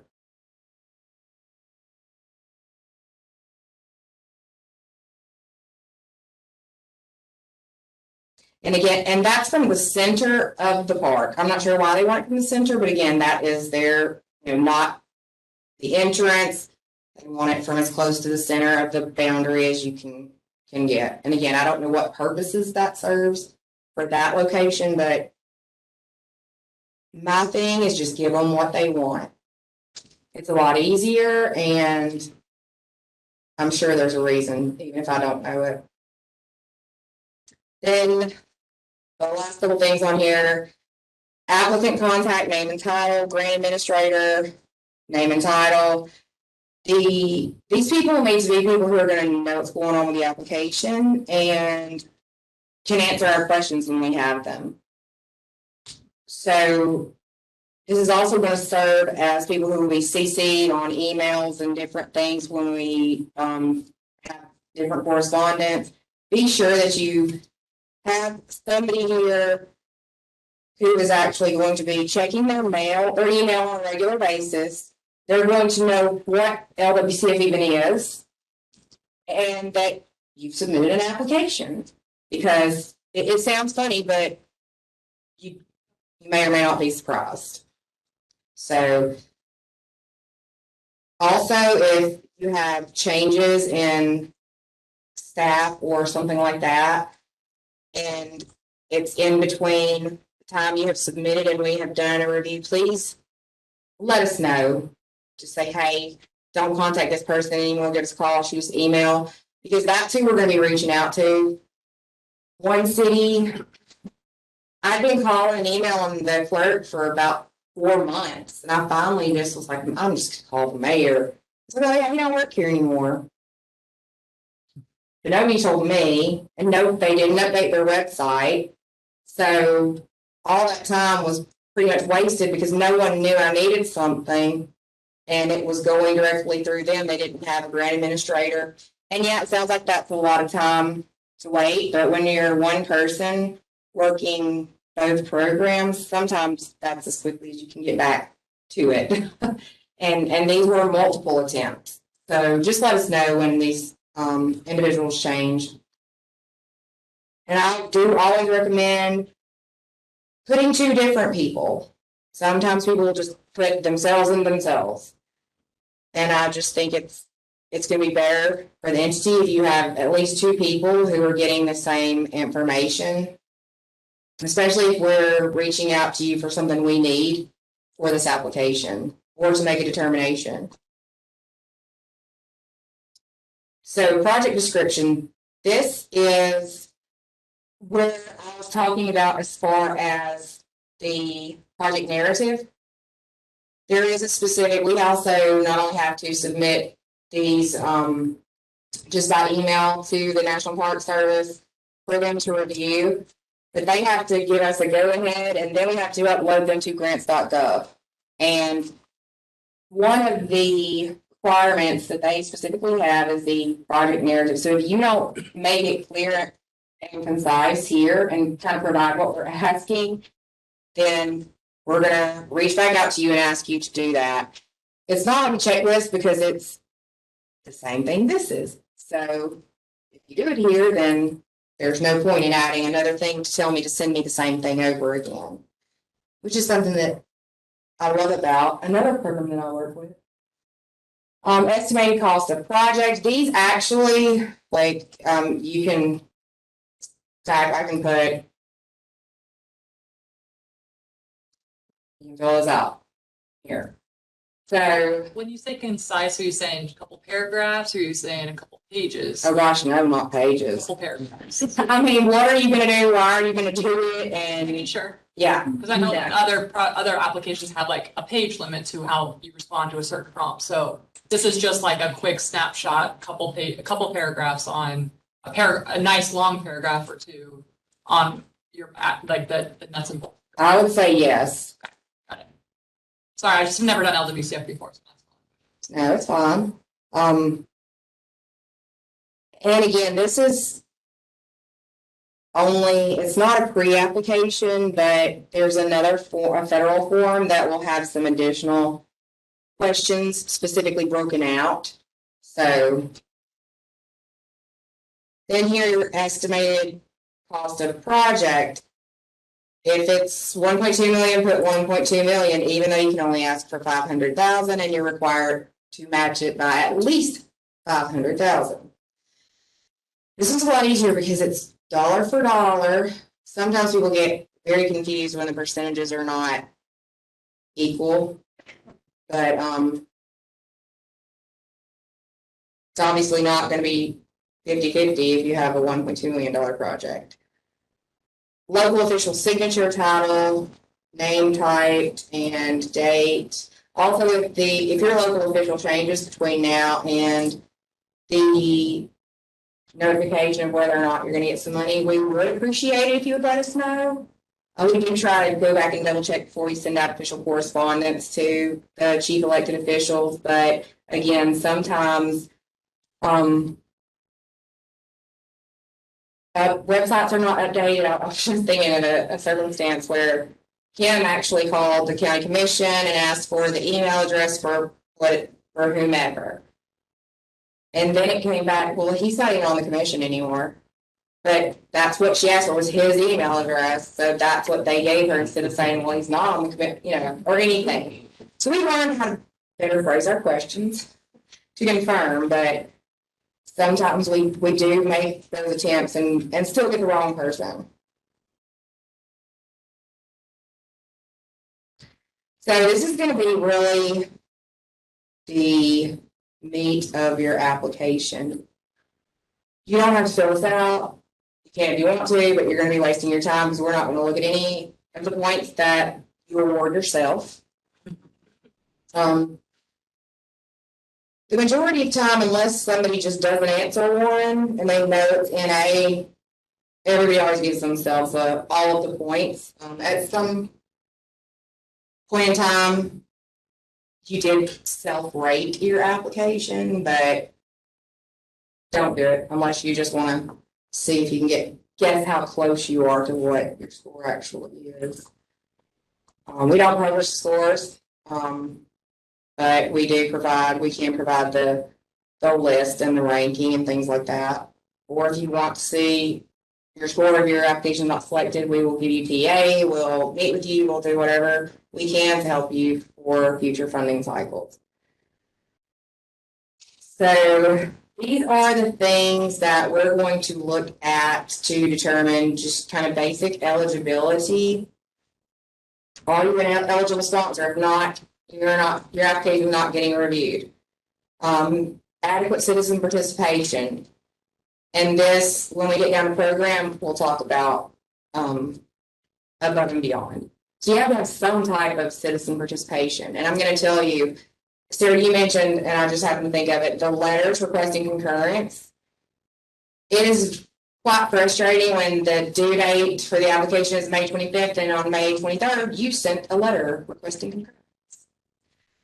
And not to tell you to backdate anything, but you need to figure this out and be proactive and get that stuff sent out, because you're not going to get it back. The longer it takes you to get something back to us, you may miss this October and we may have to wait. You may score high enough, but because we don't have your stuff, we may have to wait until the National Park Service opens up grants.gov again for one of their funding cycles, which could put you back way beyond November. So just be sure that, you ask for that in a timely manner. Citizen participation. I have to laugh because I've talked to a community, and it's like, well, we had a public hearing at 10 a.m. on a Tuesday, and him and the mayor were there, and that's it. And he proceeded to tell me how I can't make the people come, which I understand, you absolutely cannot, but you can go to where the people are, even if you have a public hearing and no one comes. You're wanting to make improvements at a park or recreation facility. How about going out there and talking to the people who are using it? There is an example of a either sign-in sheet or, hey, I would love to see this happen. I agree or I oppose. Even those types of things are helpful, but you have to make it as easy as possible to get those people there. Majority of people who work do work or sleep at 10 o'clock. So unless you want to take off work, or if you're working third shift and then you want to go to bed and then get up, it's just not convenient, and it's hard to expect a turnout when it's scheduled for that time and date.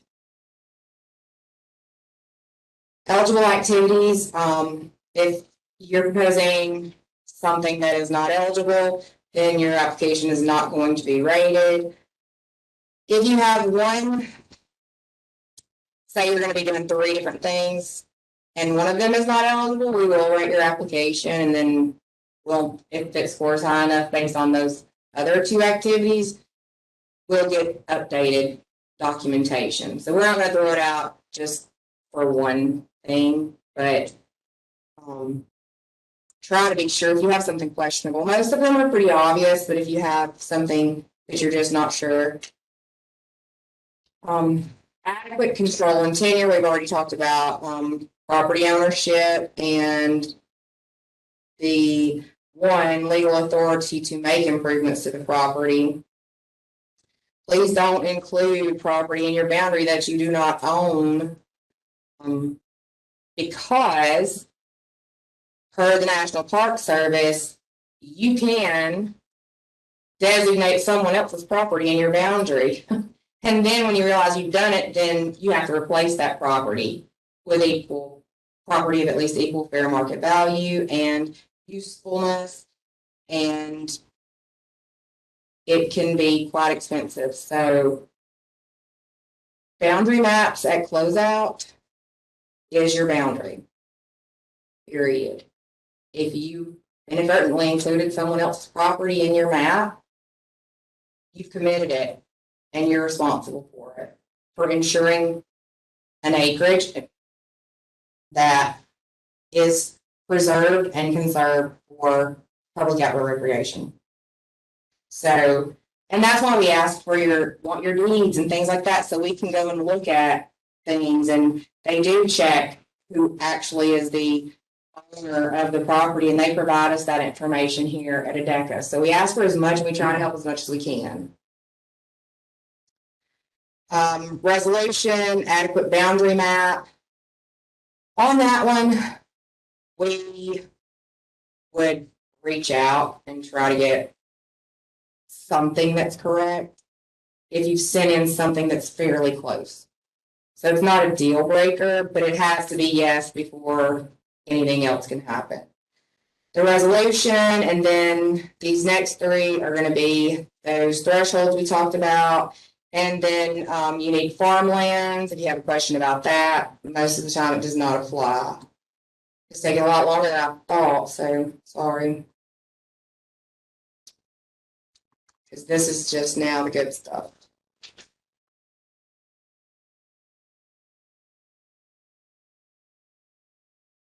So operation and maintenance of existing parks. This has to do with the on-site inspection. We're going to go out and look at your parks. Are you taking care of them? Or not? If you're not taking care of what you got, then you're probably not going to get this. And unfortunately, what happens a lot is, well, that's all. We want a new one over here. We want something new here, instead of maintaining or even rebuilding or renovating things. If you've never had an LWCF grant, then we'll go to a non-LWCF site. If you are proposing to build and there's nothing there, there's nothing for us to look at, then again, we'll go to other recreation facilities that you own and manage to see exactly how you're taking care of the things that you own and manage, regardless of who pays for it and who constructed them, where the funding came from. Feasibility, again, it can be done. You're not going to build a lake of fishing piers on the side of a mountain. You're not going to, I hope, put a football field in the middle of a wetland area. It's, project feasibility. And there are lots of other examples that I can't really think of at the time, but the things that make you really just sit back and laugh when you get there and look at it, and it's like, who would ever think that they were going to put this facility here? So I don't think any of you all would do that. Then meeting regional needs. This one's where you're going to look at your sport, and it's going to be all about the sport on regional needs. Guess I should move down here for that one.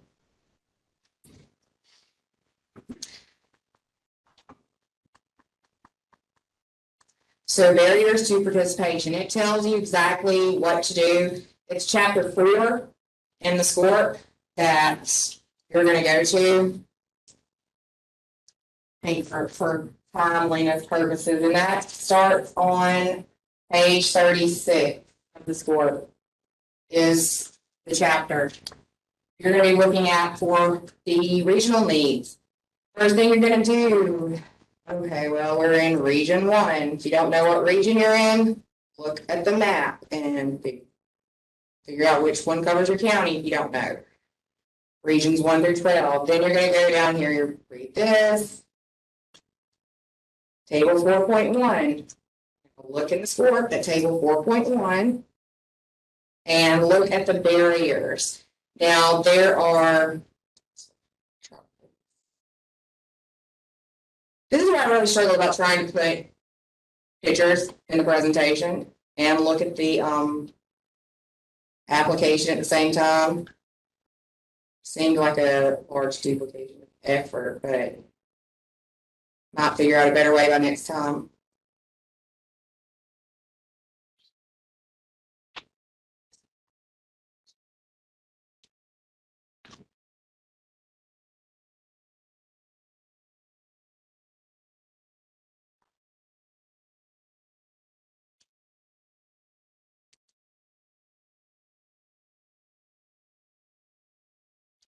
So 4.1 actually identifies the barriers and the things that we're going to look at for awarding points.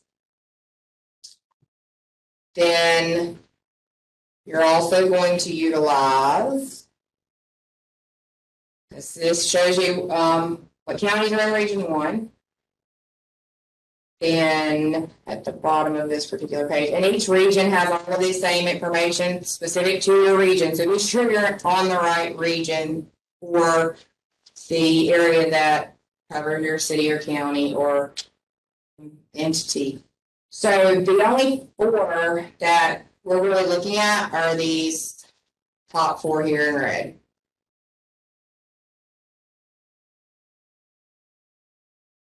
So points will be calculated at 5 points per barrier addressed up to 20 points. So you're going to do 4 barriers and then you can get 5 points for each barrier. If your project isn't addressing any of the red, it's fine.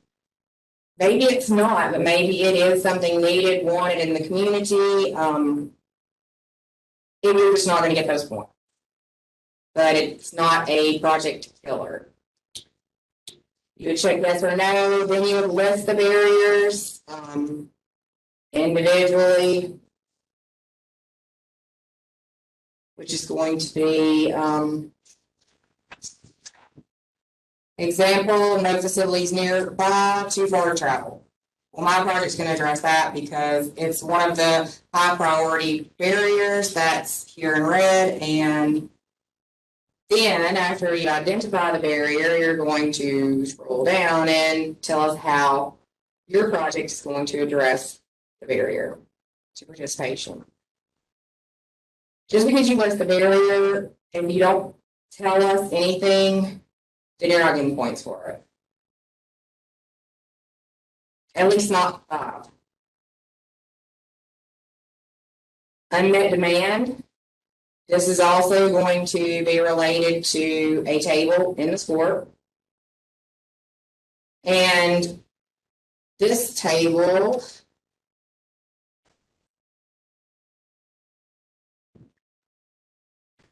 has an index, and it's from 0 to 20, that index. You can get up to 40 points. So you've got to find your activity and then look at the unmet demand index that's out next to your activity. So you're going to put the facility or activity and the score. If you have 15 points and then 3 points, you're going to get 7.5. Your score will be 7.5 and 1.5 for a total of 9 points. Up to 40 points. So this one is different because it's half of that demand index is the number, is your score. Again, describe how it will address unmet demand. Level of service gap.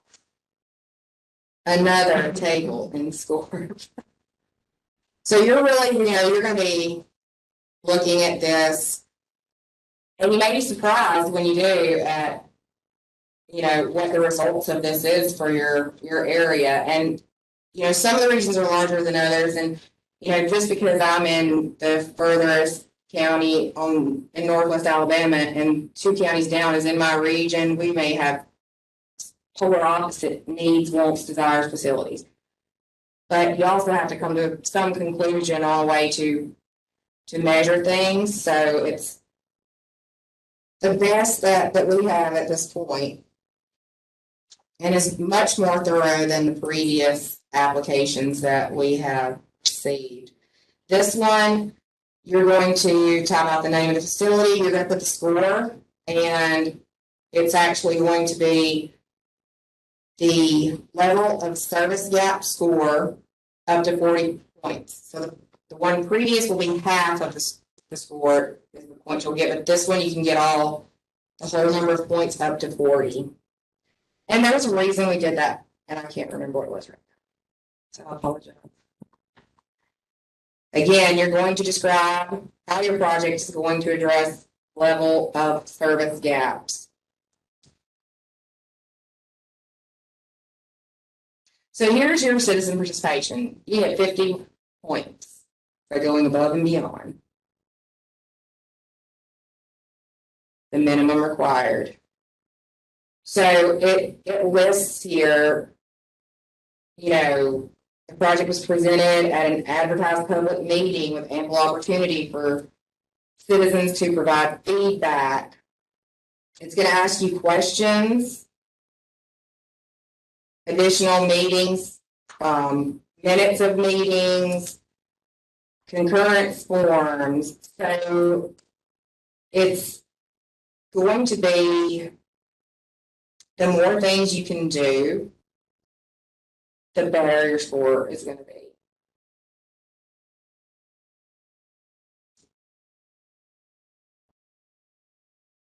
And some of the projects actually start with the public, people coming to, you know, fix this, we want this, you know, different things like that. So those types of projects that you can document originated with users, with the public, they get points as well. And that may be something you just have to write up or, you know, something like that, but you have to let us know.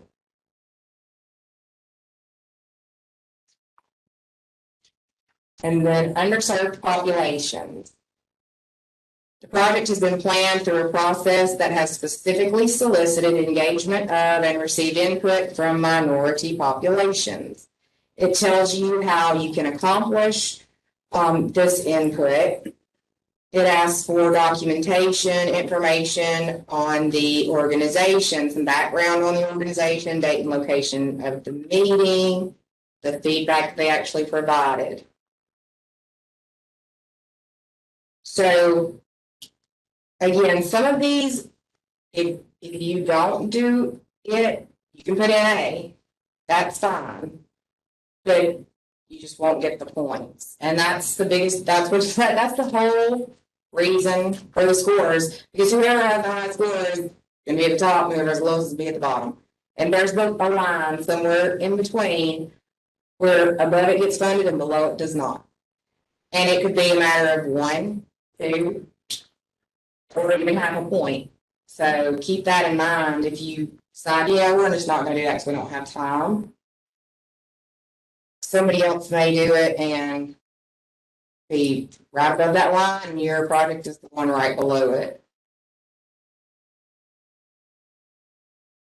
So again, it tells you everything here that you need to answer. Did you provide concurrence form with names, addresses, and organizations? And then when you say yes, make sure you actually did provide them. Because just checking the box is not going to get the points. If you prefer to, if you don't want to type the text here, you want to just make one document with all the answers, that's fine. Do it however you want to. Somebody always asks the question. As long as the information is there, it's in the order, and we can put it together, try to make it as easy on us as possible. But if you would rather just do a different document, that's fine too.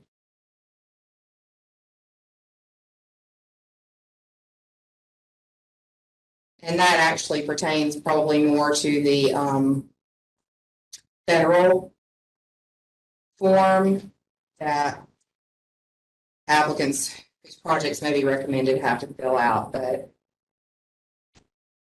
somebody always wants to do it a different way, and that's donation or discount sale of land. Obviously, this is probably not going to apply to the majority of you. If it's not, there's no way to make up a way to get the points. It's yeah or no. And then, if yes, how many points you can get out of the 20. Again, we have not rated any applications based on this particular document. So bear with us. We may have to contact everybody who submits an application and ask every single person the same kind of question. But we're not gonna know until we actually get all these responses, and then based on the responses we get, if they're not what we're looking for, we may adapt some things. So again, please be patient with us. It's our first time too. There's a recreation facility inventory. That's pretty cut and dry. We've already talked about that.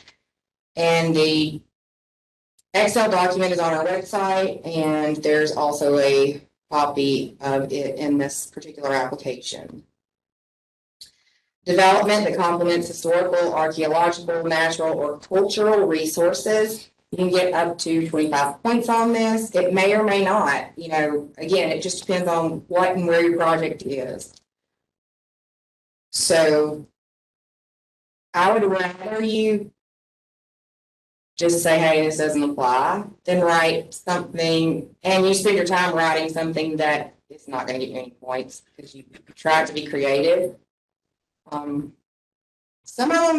people actually are creative enough maybe to trick us, but we're also going to the site. Keep that in mind. Protects natural and cultural resources. And it's telling you here what we expect to see in your responses. If it requires additional documentation, then attach that to your application. It may be something that you can't write in this particular Word document. See attachment A1, whatever you want to do. Just be sure that what you're saying or your answers, that they're documented. Connectivity. Again, this is going to be really more trail related, I would say. But trailhead facilities, they're outdoor recreation, and they're eligible under the LWCF program. So we get lots of trail projects actually with LWCF, especially now that we have more money in here than we do in trails. And I will say that if you have a project that is eligible for LWCF and RTP, yes, LWCF is 50-50 and RTP is 80-20. But right now we have $8 million in LWCF and we have $1.1 million in RTP. So you need to weigh your options on which way you want to go. You can't apply for both. So just keep that in mind. Did you say you can or cannot? Cannot. If you apply for this and you still haven't heard anything, a recommendation or whatever from us, and we did the RTP, and you say, oh yeah, well, I'm withdrawing my application from LWCF, I just want to apply for this, that's fine, but you're not going to be awarded both. So. And the majority of the LWCF are not even eligible for RTP unless it's trail or trail related. So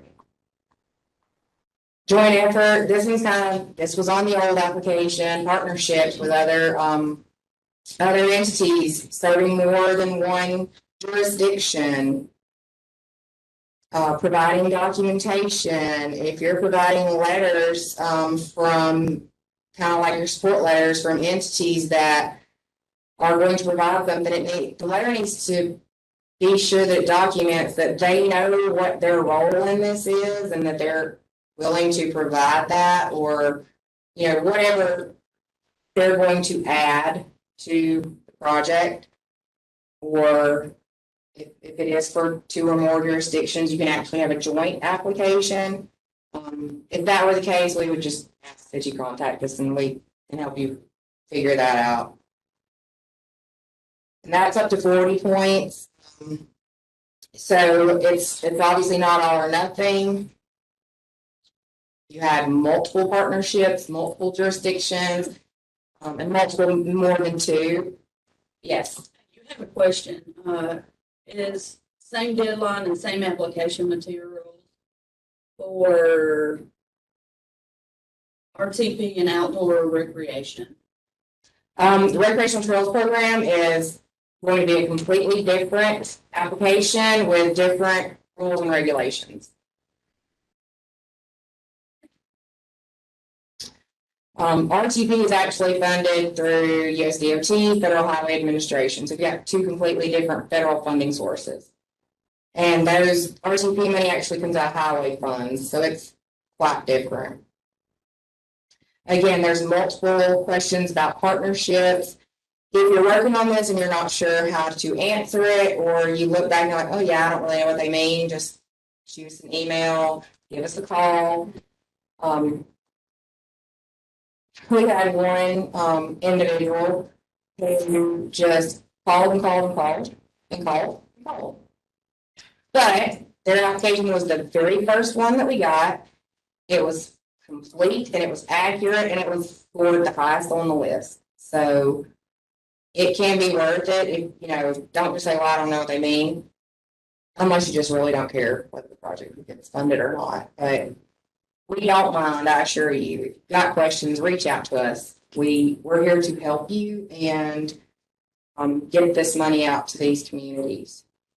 So don't feel bad about calling multiple times if you need to. This one is a great example. No previous LWCF project. Either you have or you haven't. You get 30 points or you get 0 points. Period. That's just that simple. I think what we find with the majority of our grants is that the same entities tend to apply, and therefore the same entities tend to be better at the process, more experienced at the process, and those are the entities that get funded. So this is just kind of a way to, you know, help out some of those communities who've never benefited from the program. We don't have requirements as far as things like CDBG, where it has to be low to moderate income. You can be the wealthiest city in the state and still get LWCF. And a lot of times, again, that's what happens because they have match money and they can pay qualified people to write really good applications.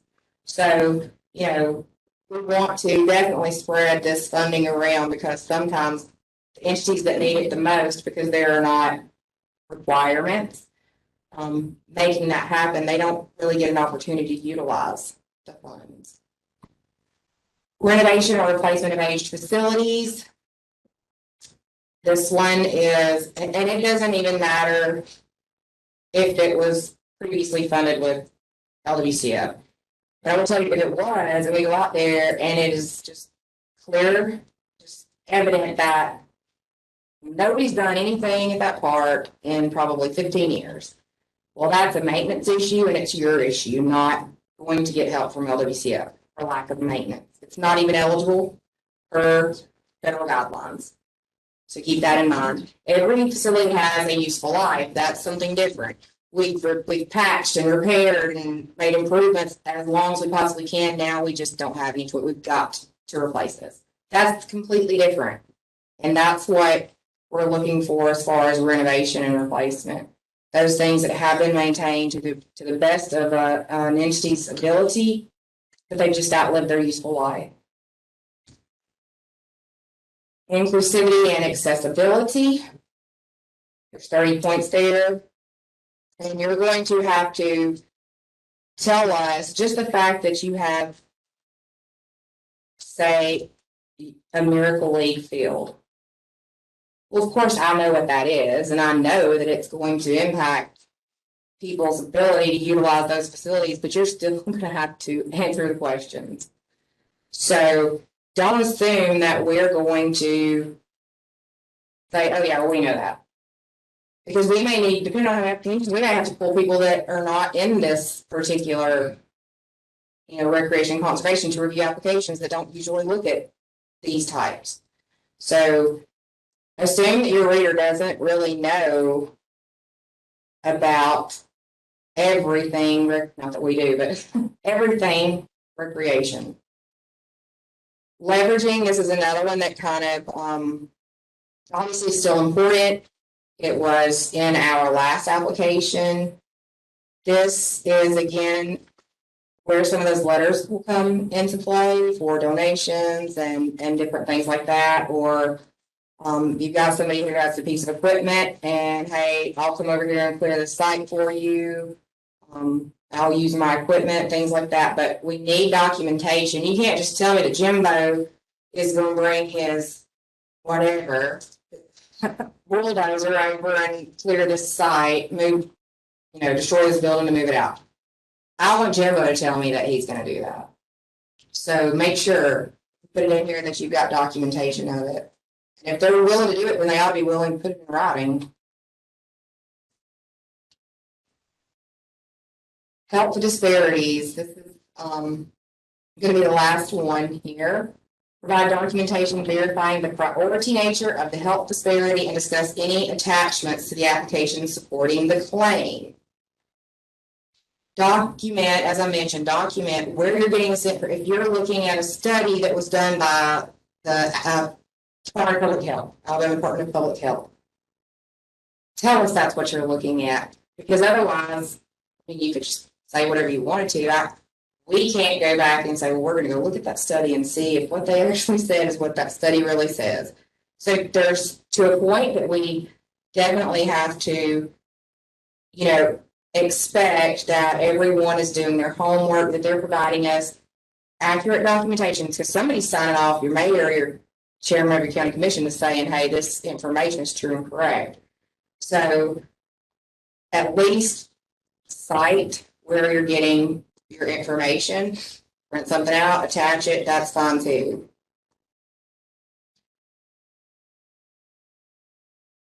This is the project cost estimate, not your detailed budget and not your budget narrative. This is our form. You're going to put your total project cost, your LWCF share, and the matching share. If you've got in-kind, then obviously 100% of it will be under this matching share column. So it doesn't necessarily mean it's split 50-50 on each row. As long as the numbers add up and they're correct, that's fine. Right here, say you were going to do all fields and concession stand, parking, you would separate those different activities or facilities here on each. So this is a very broad overview. And please keep in mind, engineering cannot exceed 10% of the total construction cost. What I'm going to consider construction costs is going to be everything from construct here to supplies and materials donated. I'm going to add those numbers together and take 10% of it, and that's what you're going to be allowed to charge for engineering. You can pay a firm any amount you want to. You can pay them as much as you want to, as long as they were properly procured, you follow the federal guidelines. But we're only going to put 10% of total construction cost in your LWCF budget. So anything above and beyond that is coming out of your pocket, and it's not even going to go in this budget. Administration cannot exceed 5% of the total project cost. So you're going to take your total project cost. I'm not going to do the math on that because you need to back into it, but it is the total cost of the project, whereas the engineering is construction cost. Oh, and engineering, I know in other particular programs, you've got inspection, design, construction, oversight. Okay, it's all engineering. I don't need to know necessarily. You can put it on your detailed budget, but just because you make it a separate item doesn't mean it doesn't count toward that 10%, because it does. And again, you can pay them whatever you want, but we can only participate in 10% of construction costs. And again, making it a separate line and calling it something different, it's not going to change what's allowable. This is just an environmental checklist kind of to help you with the environmental aspects that we already looked at on the application checklist. And we've tried, we've looked and all the numbers and got addresses. If you see something incorrect, again, please let us know. because we want to have obviously correct and current information here. And I have, regardless of what district you're in, I have heard some people say that they were able to get information from a district other than the one that they're actually in. Easier, better, whatever reason, I don't know, but that's going to be on you all if you actually need to contact people. So the rest of this is going to be samples. This is the sample resolution that we talked about. This is the actual inventory form, but on our website, you'll see it's up there with the application documents. There's an Excel sheet where you can easily just type this in and move on.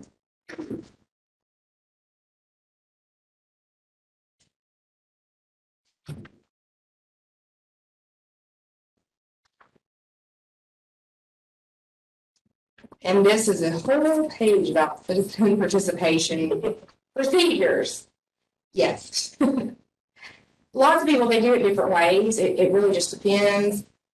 There's not necessarily a right or wrong way, but, you know, there is a minimum.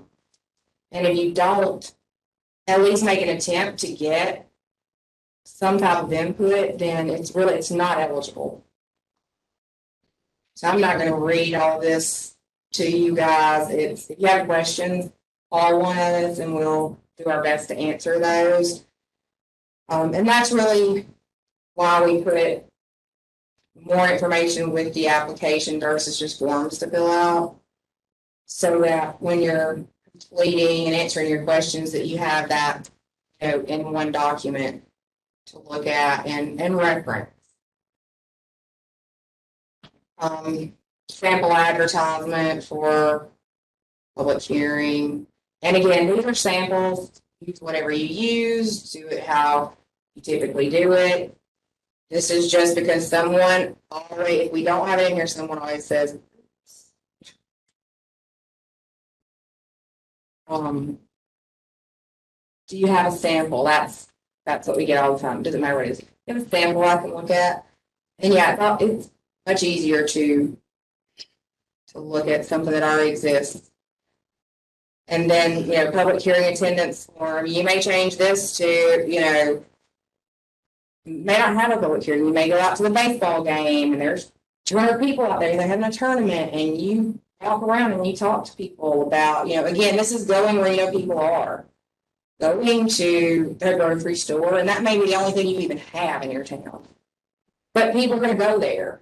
So if they won't come to you, then go to them is my recommendation.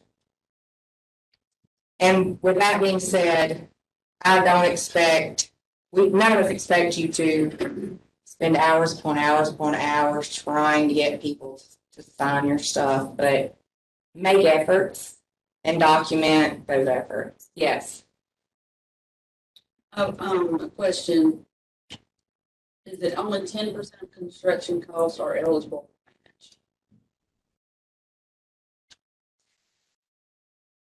In your project budget, you can allow 10% of construction costs.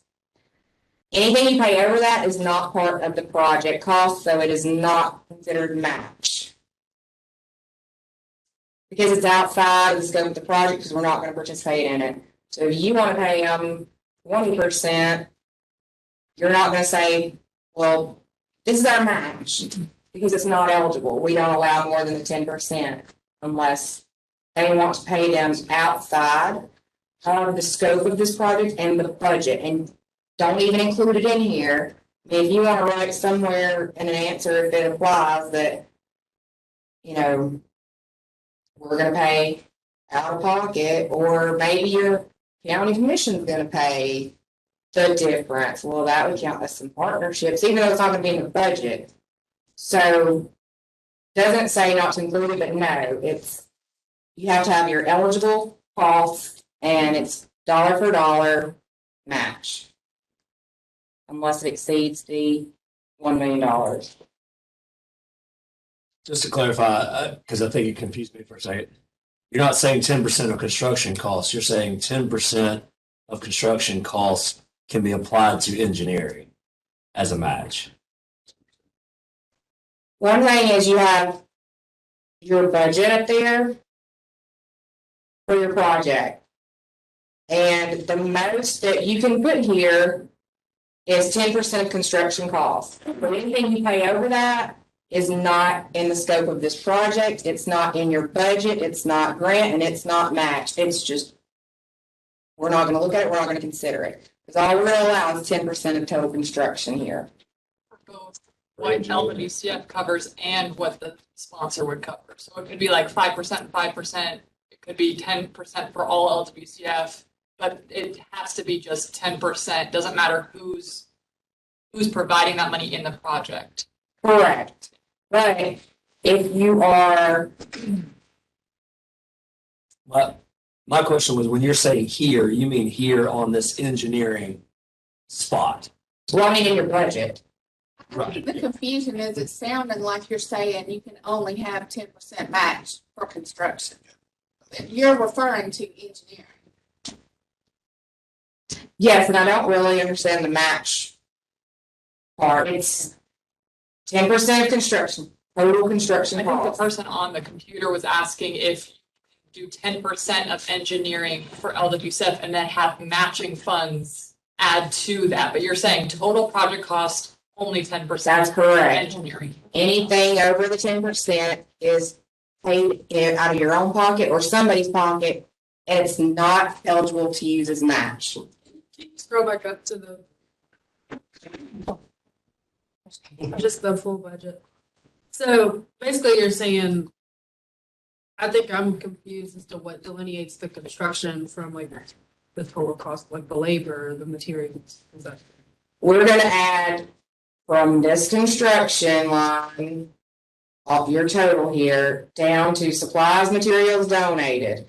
And 10% of that total is the most we're gonna allow for engineering. Because technically, without your supplies, materials, your signage, all of that is basically we consider part of construction costs. Acquisition is not construction costs. So it's not included in this 10%. But like as we construct, say, what, like a pavilion and the restrooms and et cetera on the construction lines, that can be part of the matching though, couldn't it? That cost? For the actual facilities? The construction of those facilities. Yes.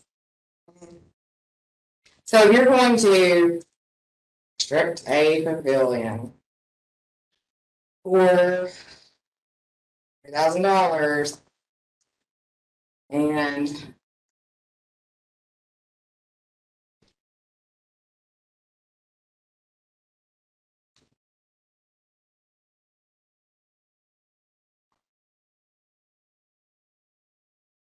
I think I have it here. Remind me. All of those totals, 10% can only go to engineering. Okay, I've got it. I was confused too. so Which is exactly what you said. I'm sorry. So 100,000 plus 500,000 times 10% is the total that you can put here. Gotcha. And then you're gonna have to back into your 5%, and I am not a teacher. If you have specific numbers and questions, I will help you. But I'm not going to try to, I can't even explain my 12-year-old daughter's math stuff to her. But I can actually back it in if I have the numbers. So if you're not sure about the 5%, we'll be happy to help if you have all the rest of your numbers together.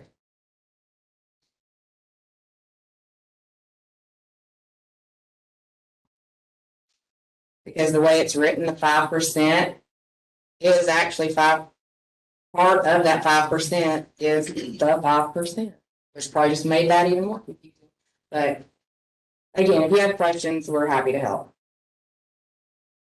And you're going to have the detailed budget and you're going to have the narrative, and that's going to help if we see something that's wrong here. We're just going to reach out to you and say, hey, you know, we see this. If you've put too much there, we're going to let you know, hey, you can't, that's more than 10%. We need you to adjust this and resubmit this stuff. It happens all the time, all the time. Yes, ma'am. So I guess that goes to the question, do y'all want electronic documents this year at all? On this, because we're not asking for any federal forms, in the past, we've asked for electronic copies and hard copies. With the electronic copies, there was a pretty extensive federal form that had to be filled out.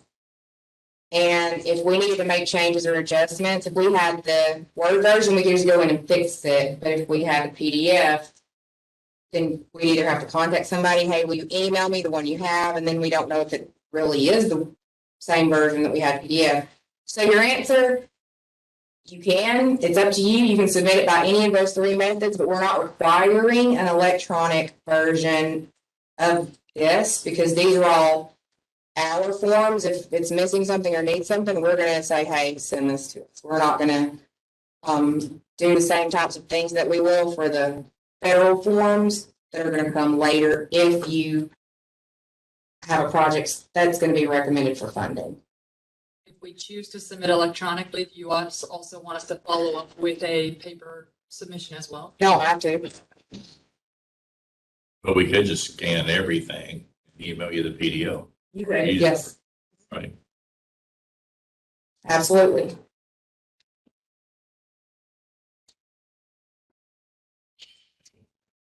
Any other questions? I think this is probably the closest I have ever come to what I actually scheduled the end to be. I was hoping it wouldn't last till 12, but I will tell you that the recording was not started at the beginning of the workshop, but we weren't very far along. So just note that, you know, if your coworkers or other people that you know and these people that are online, if they want to go back and listen or you want to go back and listen, there's going to be a short period that wasn't caught on the recording. So just be aware of that. Again, this is our first time ever doing it this way. So thank you guys for your patience and all of your questions. I think they were probably beneficial to a lot of people, especially the ones that are not sitting here having to try to type in. It's a lot easier to ask a question than to write a question. So if there's nothing else on the Q&A or you all don't have any questions specifically for me that pertain to the entire program, then we're done.